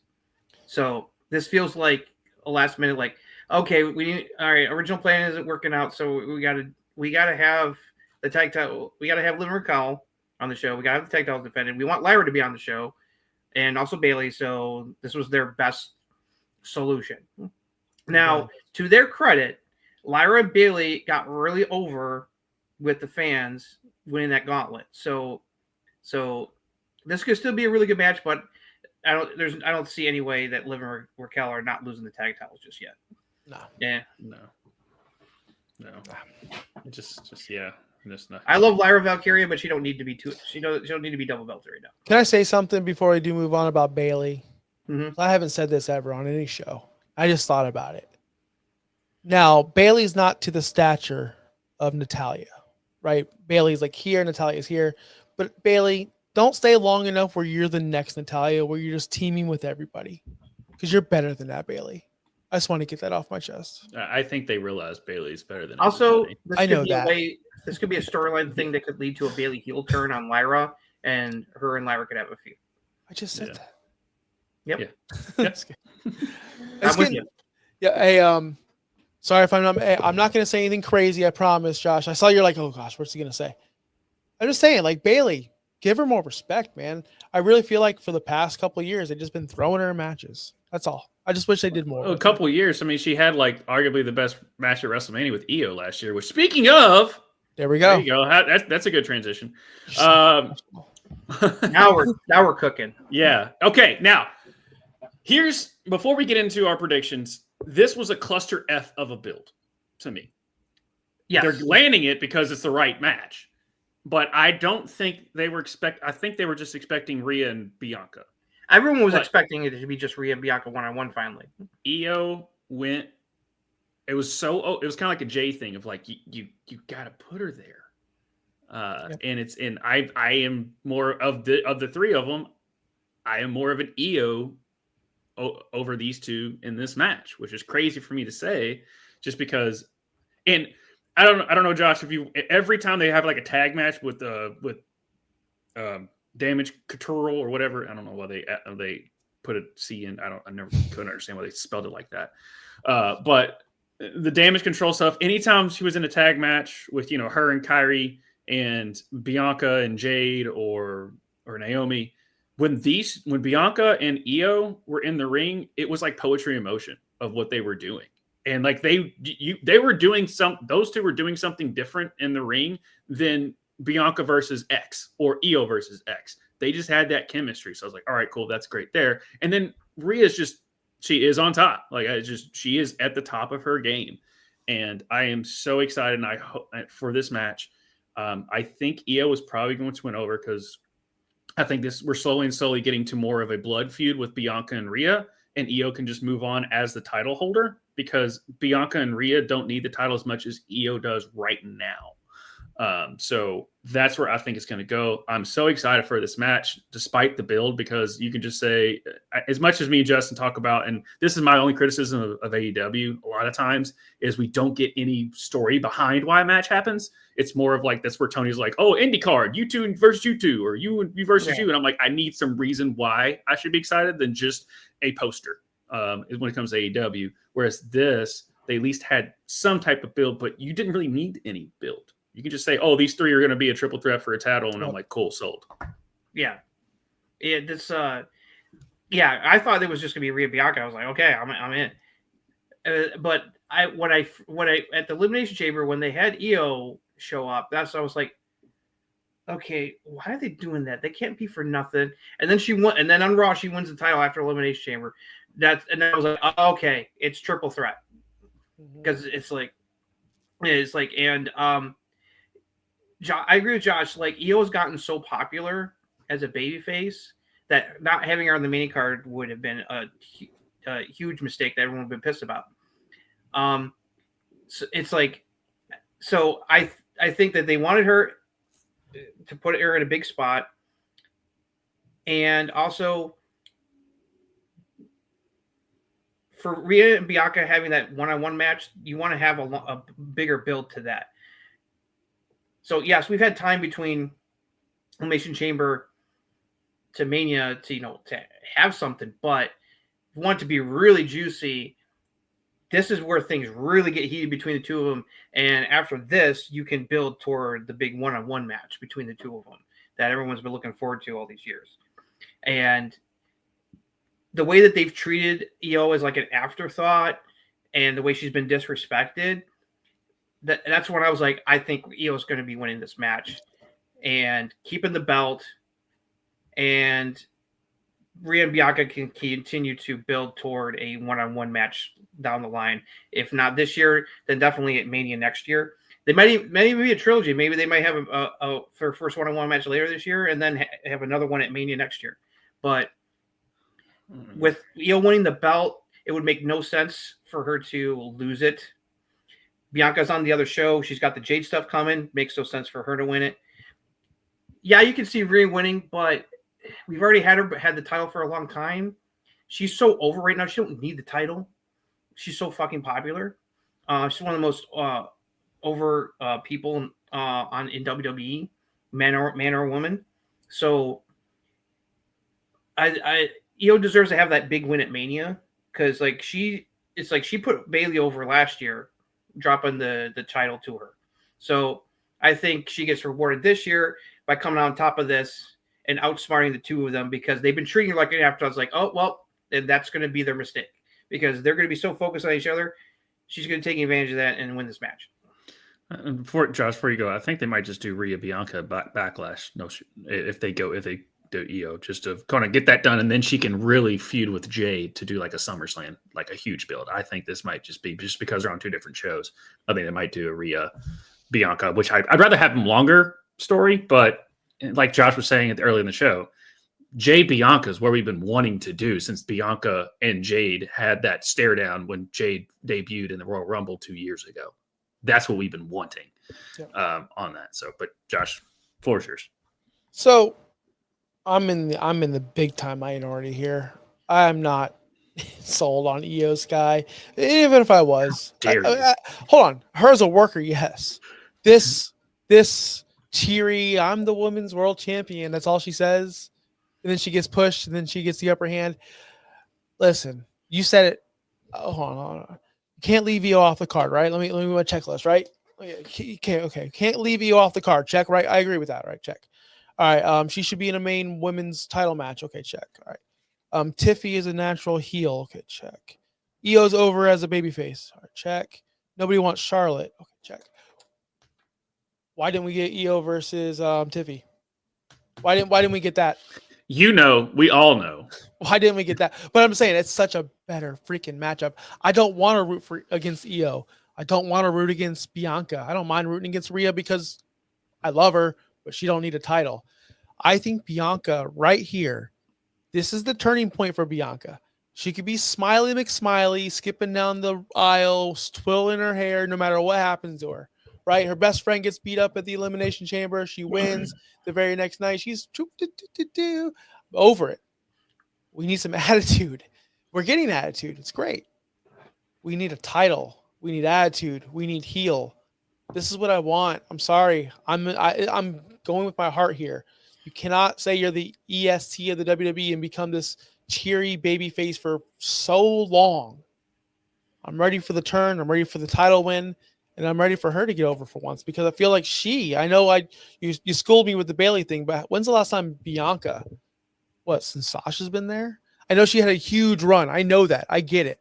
And she did, but now that was a baby face though. That was a baby face though. Yeah, NXT was the last time she was really beat Sasha in a main event. She beat Becky. She's already had her big mania wins. Yeah, her NXT days the only time she was a heel. But not as a heel. No, but they're clearly building toward a heel turn with her attitude and her way, in the subtle way she's dressing. It's coming. I agree, and I'm all for the heel turn because she hasn't been a heel since her NXT days. She's been a babyface the entire time she's been on the main roster. For good reason. Fans love her. But here's the thing. Anyone can win. I'll be happy. But I'd be personally happy with Bianca. Story-wise, I get why you would want these two women, Rhea and Bianca, fighting. I get that. I understand that. But Io, to me, is a standalone champion. She's not a great talker. She's a great worker. I feel like she's not. I don't know. Maybe I'm just crazy. I just want to talk her. Have you seen her missile? Have you seen her missile drop kick? I've seen everything. Again, I've seen Orange Cassidy work. He's great. Not a great talker. Not world championship material. You know what I mean? Just because you're a great worker doesn't mean you're a world championship material. That's all I got to say. His character is so over 4 years ago. Well, okay. How about this? Who's a great? I can't think of any great. I'm sure I can. Who's a great stickballs? What fuck? Who the fuck is that guy? Stickball Mike Bailey. Yeah, great worker, right? He really is. I enjoy watching him. It's fun. Not a world champion. Not a world champion. No, Sorry. No. I mean, I don't see the champion here. Ricochet. in some champion. respect. Not a world champion. No. Right? But he's doing the best work that in his career. You're damn right he is. You're damn right he is. Yeah, he so is. if anyone's sitting there saying that AEW can't make stars or anything, you go sit in the corner. Just stop. Swerve Strickland is there. Triple H is crying because he lets Vince release Swerve Strickland. Swerve will be back. He'll be back. He's gonna be over as ever. Yeah. All right, Justin. This match is gonna kick ass, like I said, and I'm going with Io. Yeah. All right. So I guess Josh, it's John Cena. Is that it? Is that all you have to say? Oh, before we get to this, the only other match that could be added to this night, because there's only 6 where Saturday has 7, is Randy versus mystery opponent. And they're kind of teasing that's what they're going to do with some of the stuff Randy said today. So just really quick, who do you think they're going to have Randy wrestle at Mania to replace Kevin? You heard my answer already, Justin. Simple. I think it has to be Sami Zayn. If you bring in Miro or Malachi Black, you're gonna kill him. You don't want them to lose on their return. Yeah, absolutely. No, Randy's going to win this match. And I know they were because he RKO'd him again. You would think Nick Aldis would be, well, but I think who knows? He has how much ring rust does Nick Aldis have? Yeah, exactly. You can't throw him. It's like I think I think the mystery route, like when Cody came back as Seth's mystery opponent 3 years ago, is the way to go as a last minute pivot because of the KO injury. But yeah, I agree. Like having Rusev or Aleister Black be his opponent would be a mistake. It's like Josh Alexander debuted for AEW on Dynamite last night, and Tony has him jobbed to Hangman and Page. No way, he did. Yeah, he did. You guys are telling me that was a good show? Yeah. I can't believe. But no. But Don Callis came out, and that seems like a perfect fit for Josh. He's joined the Don Callis family. Yeah. Okay. Did he get traded? But Jake Snake? When you debut someone, you shouldn't have them lose, especially a big return, because Aleister Black and Rusev are going to be big returns when they return. It's funny. Big E basically confirmed it. I don't know if he's going to be in trouble with Triple H, but yeah, at the Fanatics today, the subject of Rusev came up, and he goes, I called Rusev up, and he confirmed me that he's coming back. Hold on, I've got it, guys. Roll with me here. Just say his name. Oh, he's hurt though, isn't he? Is that real? Is he hurt? I saw on YouTube that he's still like they're still putting him in matches, and he's gonna be in Vegas. I don't think it's gonna happen, but what the hell? Talk about. What are you talking about? That was the biggest moment of his life, though. If that happens, yeah, it's like. Well, yeah, it's but that'd be quite the Mania surprise. Like I said, I think it's a pipe dream, but it could. As far as because I just looked down, it was like when DS. The reason I popped it was like Matt Cardona or like the Hardys, right? Like the Hardys, so it's just like so I'm like, why not Joe Hendry? Making sure me and Justin was gonna make sure we said his name. Okay, See, one day he's going to appear on the show, but this is where I wish promotions were cool with each other. Like Triple H could just call over Tony. Like if they were cool, like, hey man, like is Kenny available or anyone? Right. Like we'll pay you or whatever. We'll buy his contract out for one. Like how cool would that? I wish everyone just worked freaking together. Because how awesome would that be? Because then we live in a world where anything can happen at any time. Yeah. So whoever they decide to insert to replace KO against Randy, hopefully it'll work out. So here we go. Final match. Main event night 2. all right. For the someone alluded to it, the man, whoever airbrushed the shit out of photoshopped the shit out of this photo. Yeah, it's like they look like Fortnite characters. Oh, they do. God. Oh God. Anyway, it's a bit much. I am so torn on where you can go. I will say this: they don't have Cody. They're not advertising Cody for Night After Mania. I'll say that. They are advertising Cena. They're advertising Cena, and it will make sense because they said Travis Scott's going to be on the show. I don't still understand what the hell. We don't know if The Rock is going to show up. We have they do have a rock emoji or whatever it is. If you do a hashtag, that doesn't mean he's going to show up. I know. I'm just putting. I know. I'm messing with you. Yeah. So you don't know, but Stone Cold's going to be there in Vegas because him and Bret Hart are being inducted for a match for arguably one of the greatest WrestleMania matches, of all time. With that, or arguably the greatest match of all time to me, just because of all the story that was involved there. But I just see Cena doing it and then going through this heel run and then losing it and then coming back and then, finish off his career as a babyface at the end of the day. Because I'm a big, I know this is as much as me and Josh agree with how misused Baron Corbin was. This is how much we disagree with how much I just like Cody. I don't know. You know that I love Baron Corbin. I've watched enough of the shows that you always prop up Baron Corbin, and Justin can atone every time. I'm like, this dude is the safest worker. He's an amazing worker. He's got the mic skills, and they give him shit until he was paired up with Braun Breaker, and it was just. And then they released him because they still didn't know what the fuck to do with him. Yep. In my Baron Corbin should still be with WWE and still be a bigger role. I think people just had a bad taste in his mouth because they put him as the guy that beat Kurt Angle in his last match. And it should not have been that. It should have been obviously like John Cena. Anyway, I just don't. Anyway, I see Cena winning this, even though Cody's been the guy and Triple H has been very much adamant about Cody's the guy. And his merch sales and crowd reaction and all that stuff back that point. And it's not, and he can still cut up. And he's the only true babyface that can cut a babyface promo and people don't get stale of it, other than maybe Josh. But as far as like he can cut a typical babyface promo and not be like anti-hero like a Stone Cold or a Rock was back in those days, or just any of your like a Dean or like a John Moxley before he died, and then. Like just what I'm saying, like the over, like even Swerve, who I think is the biggest over babyface of AEW, not named like Kenny or something like that, but they still have that anti-hero in them. Whereas Cody's always been the baby of all baby faces that should not work, and he makes it work, and that's just a testament to who he is. But it's the time is now. All pun intended. I think this is the right time to pull the trigger.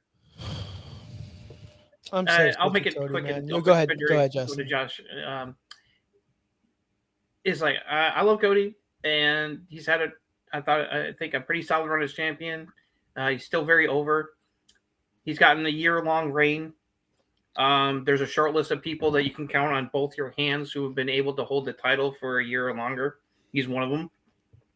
It's like the only other recent ones that outside of the big like multi-year ones like Bruno, Backlund, and Hogan, AJ, Roman, and Punk, and Cena himself in the last like 20 years.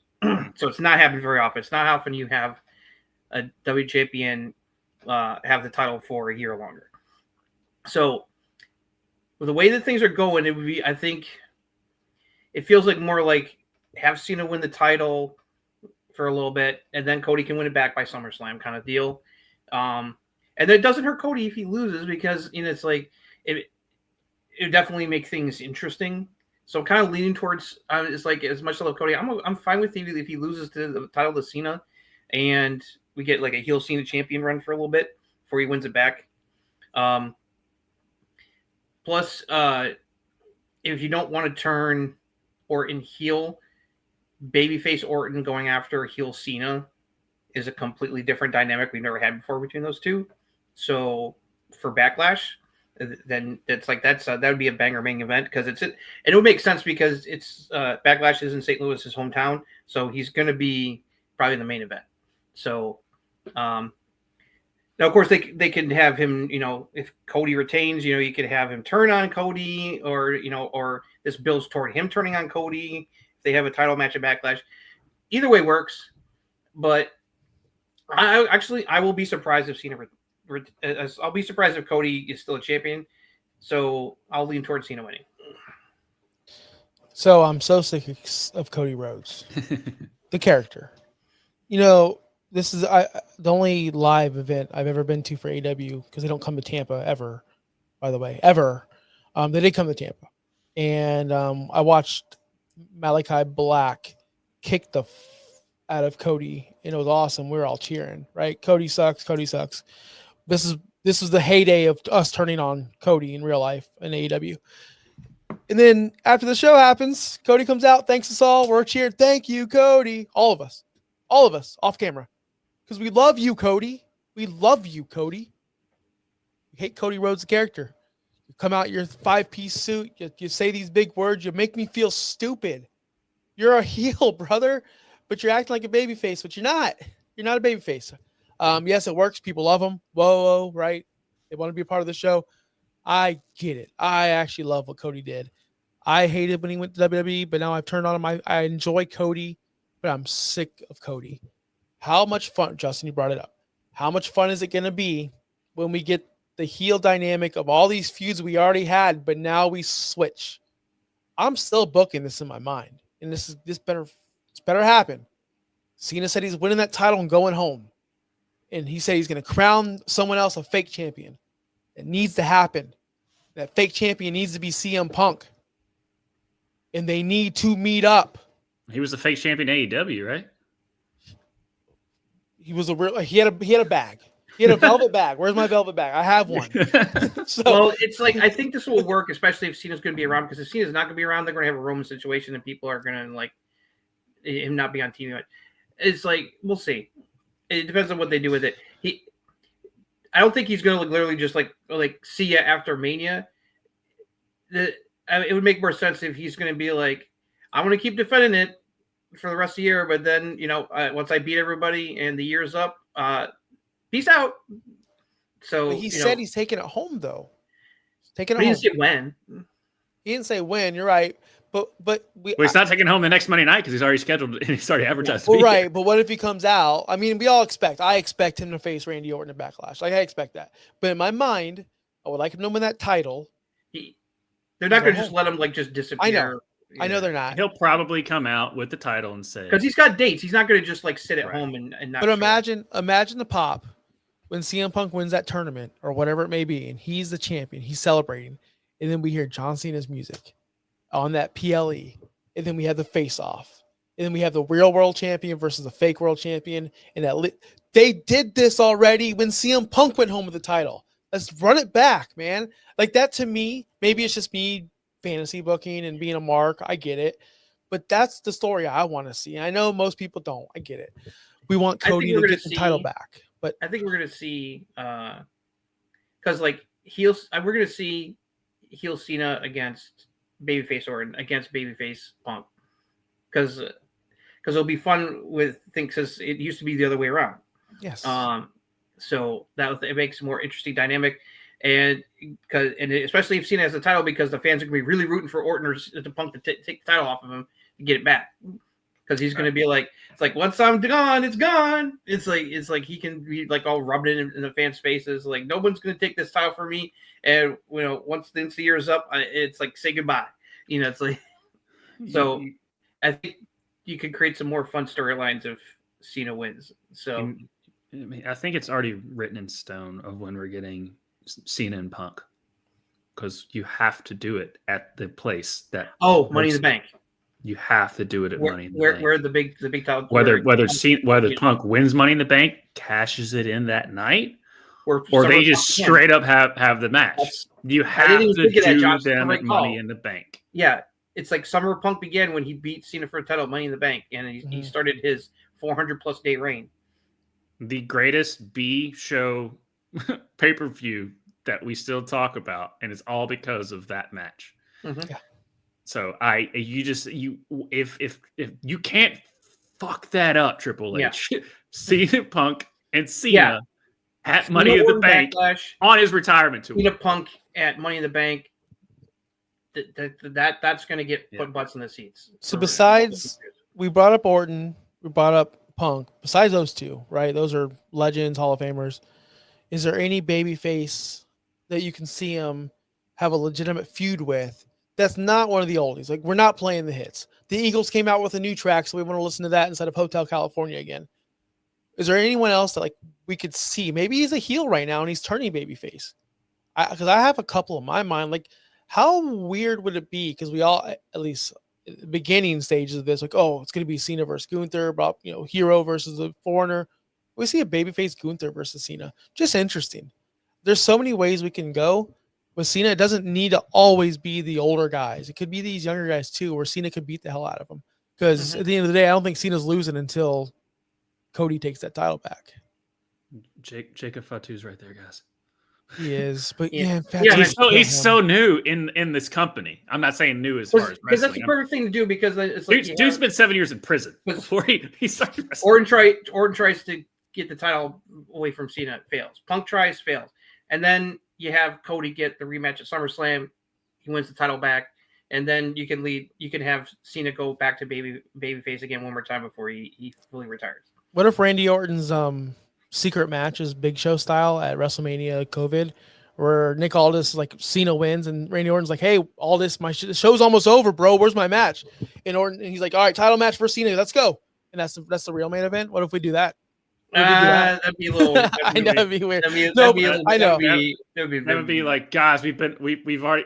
I didn't think Vince McMahon was booking anymore.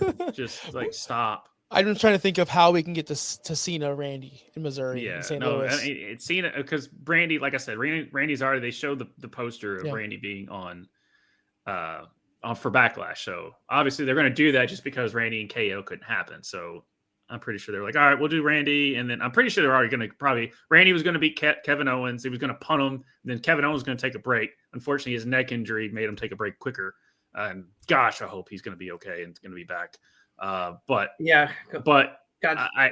feel like it just makes more sense of Cena winning against Cody. He comes out and says, all right, I'm going home. I hear voices he comes, says, you're not going home yet.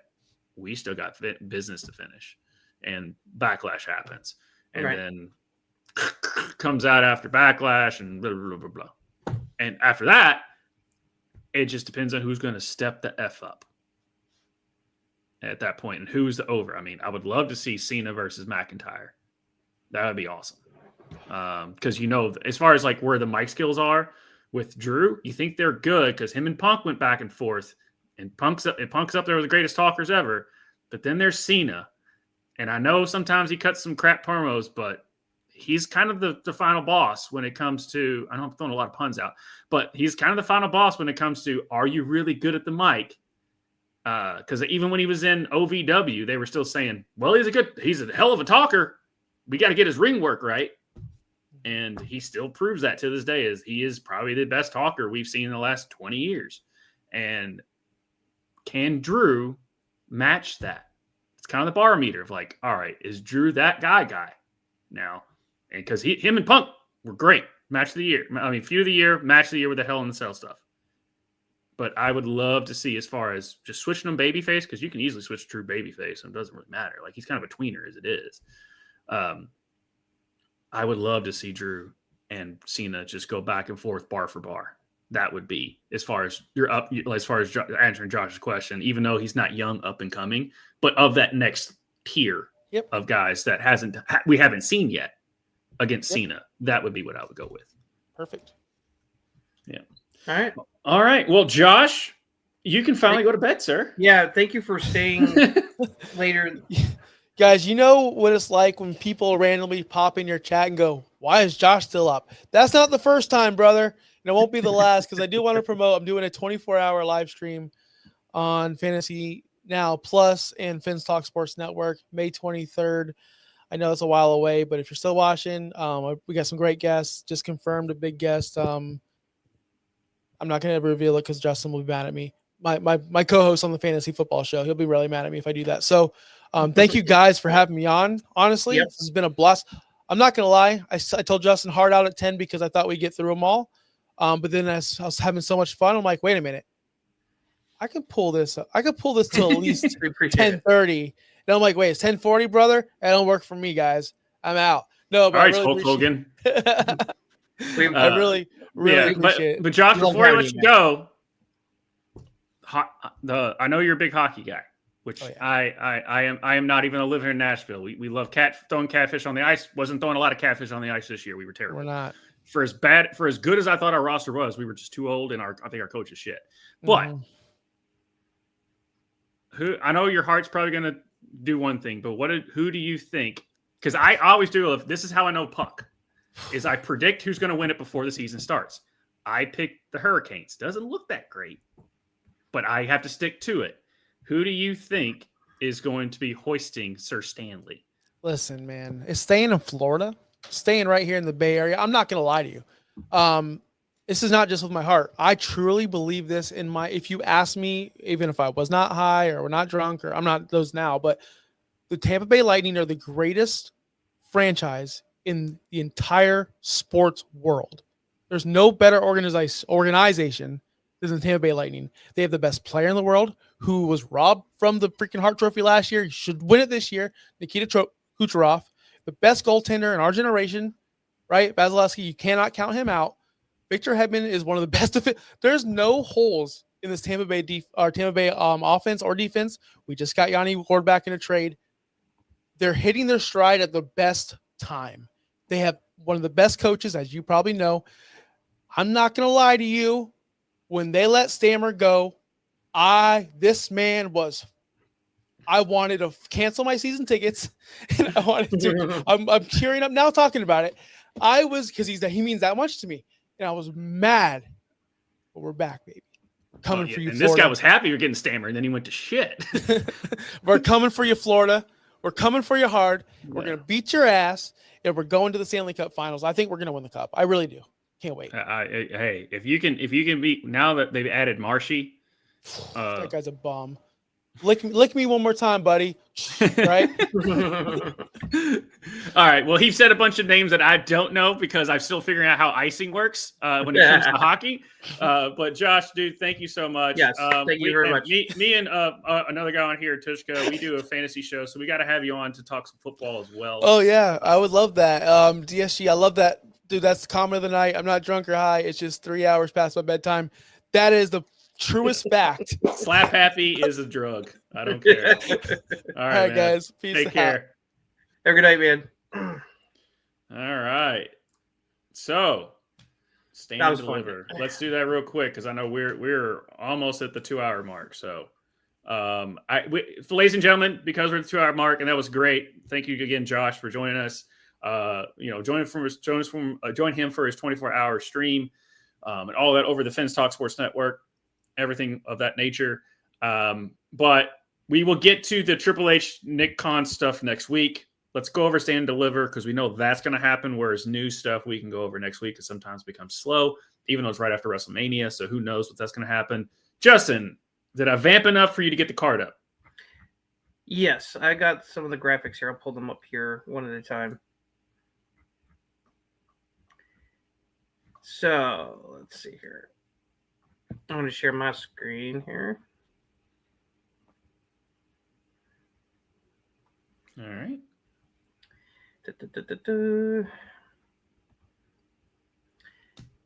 Okay, so Stand and Deliver. We'll start with this one here. We've got North American title on the line. Ricky Saints, new champ, defending against All Eagle Ethan Page. I've got Ricky. I mean, like we were talking about, Ethan's destined, and Josh alluded to, and we all kind of agreed upon. It's time for Ethan to be one of those mid card heels that just needs to add to it, because I feel like they've run through everyone. So I would go with Ethan. I mean, I'm sorry, I would go with Ricky and Ethan going to the main roster. Yeah, I'm going with Ricky retaining. It's going to be a good match. Oh yeah, we still have a bunch of chemistry already. This is hoping to put Ricky over before Ethan is most likely going to get called up. Okay, so let's see who else we got here. Let me just see if I can find it. Okay, we've got 6-man tag, D'Angelo family against Dark State. I think obviously Dark State's probably going to win. We might see the breakup of the D'Angelo family. Yeah, I got Dark State winning this. It's looking like Stacks is going to turn on Tony. That's what it seems like they're hinting toward. So that's most. I don't know if it'll happen during the match or after the match. We'll see. But yeah, I think Dark State just started. They kind of need a big established win, so it won't hurt the DSG. They always do the NXT show right like in the afternoon. It's kind of like it's instead, because they used to have like matches on WrestleMania that weren't on the main show. But then they decided, once they went to 2 nights and just had a solid card for WrestleMania, they decided, okay, let's just put NXT as basically your quote unquote warm up show on that. So that's why they do it on Saturday. Yeah. All right. Then we got the NXT tag team titles on the line as Fraxium defends against Hank and Tank. Dude, come on. I think Hank and Tank's going to win this. I'm up. I know. And that's why I'm like Josh with Cody. Just to talk about NXT briefly, they got over with that gauntlet match win. The fans were rooting for him. They were chanting Hank and Tank. So I know we haven't been very high on Hank and Tank here, but what they're doing is working. They're getting over with the NXT fans. I mean, it makes sense if you're going to have Fraxium go to the main roster. Right. I think the way the storyline's building, I think Hank and Tank are going to pull off the upset and finally dethrone Fraxium. Yep. No, I'm with you there. All right. Then we got one that's going to be guaranteed banger. NXT Women's Championship on the line as Stephanie Van Kerr defends in a fatal 4-way against Julia, Jordan Grace, and Jada Parker. Stephanie is going to Stephanie's winning this. She's not losing the title. She just won it. I guess the question is, who's going to eat the pin? Probably Jada. Yeah, but the thing is I just don't. They might do it to Julia because like she already beat Julia to get the title, so she's not going to pin Julia again because they're saving Julia and Stephanie one-on-one for later, obviously, which is the right move. So it's either Jada or Jordan's going to take the pin here. Yeah, I don't think that. Like I said, it'll probably have Jada. I just don't think they'll have Jordan or Julia do it. The video promos that they did on NXT this week to hype this match, the ones from Julia, Jordan, and Jada were all great. Jada's was like, I was like, damn, it's like that's how you sell someone. And this is going to be a big thing for Jada because she's had the title shot before. She had a great match against Roxanne last year. I forget which PLE that was, but this is even bigger stage because this is Mania weekend, Stand and Deliver. So, this shows what they think of Jada Parker, that they're putting her in there with those 3. Yep. Nope. Definitely with you.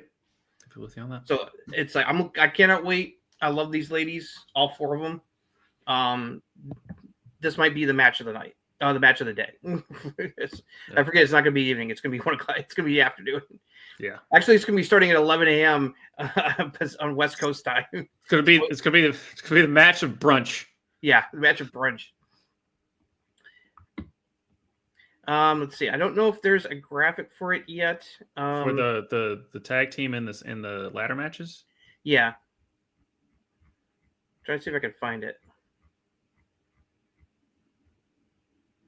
Here we go. Here's a big full graphic. Here, let me. You're good. I can see it. Let me zoom a little bit. Just take control and scroll with the mouse. There you go. Oh wait, stupid zoom. We're getting there. Okay. Okay, so as you can see on the so let's go over because this is where I was like, so on the pre-show, we have a 4-way elimination match. The winning team will get a WWE Women's Tag Team title shot on NXT following Mania weekend. So we've got Metaphor, Fatal Influence in the form of Fallon Henley and JC Jane, Gigi Dolan and Tatum Paxley, and our girls, Cora Jade and Roxanne Perez, the Prodigy. So I'm between two because Lash Legend, that's another one that I'm thinking are going to go to.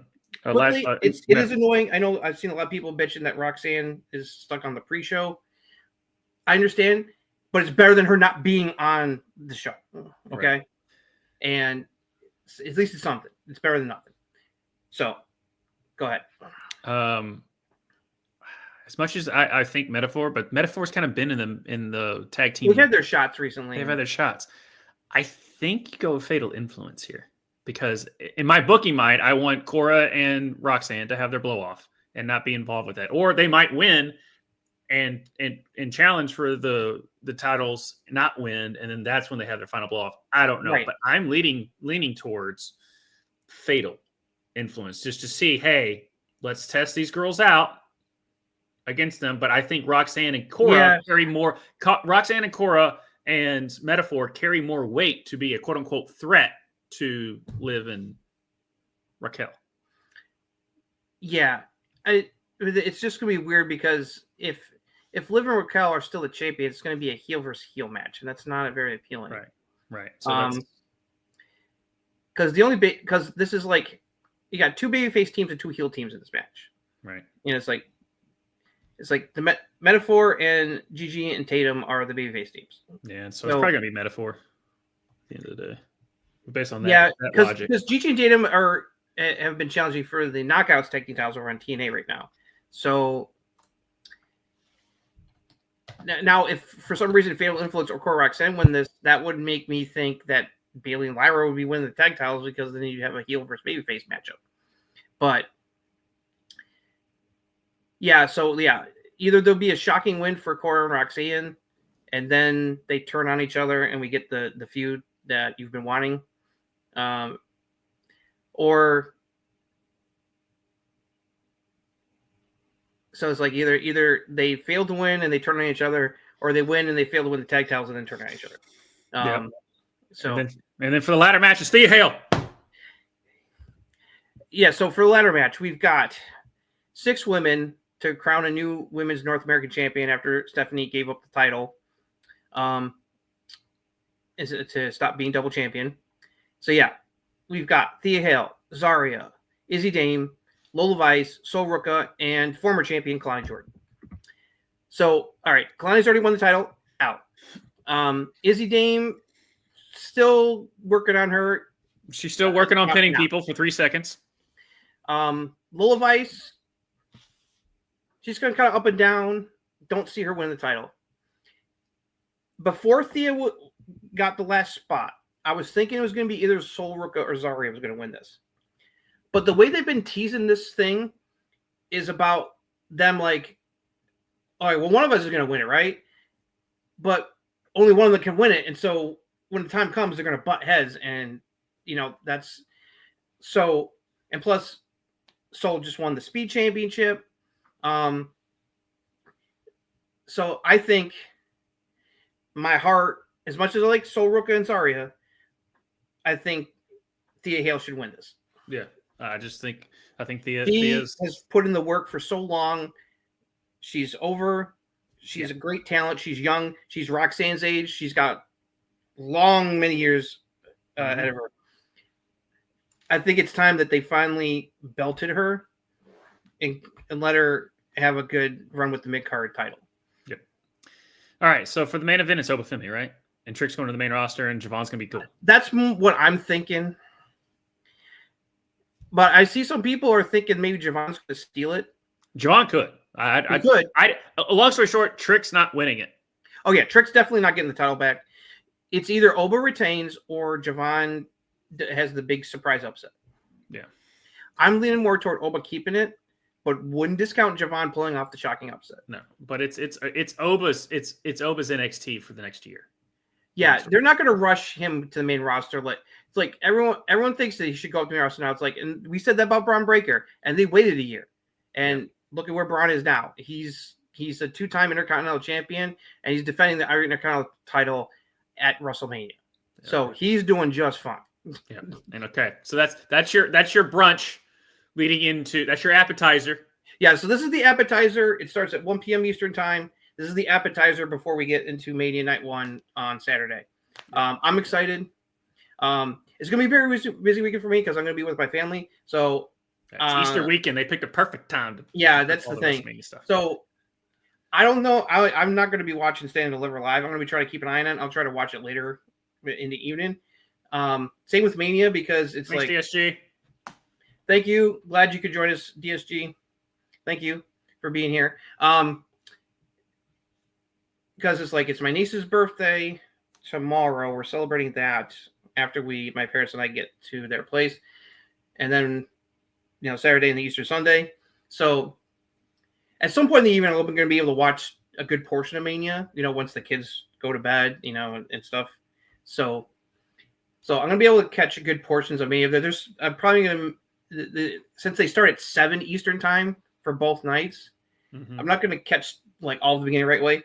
That's all right. So, and I'm going to try, and I'll just have to catch up on Stand and Deliver when I can. Yeah. So, family comes first. So, yep. Well, Justin, we did it. Another WrestleMania wrap up. Thank you so much, Josh. Mm-hmm. That was a great fun. Thank you, Josh Kimball, for joining us for yes. the rundown of the mini card and predictions. Yep. Great fun there. Like he was saying, go watch him on his 24-hour live stream over in the Finstock Sports Network.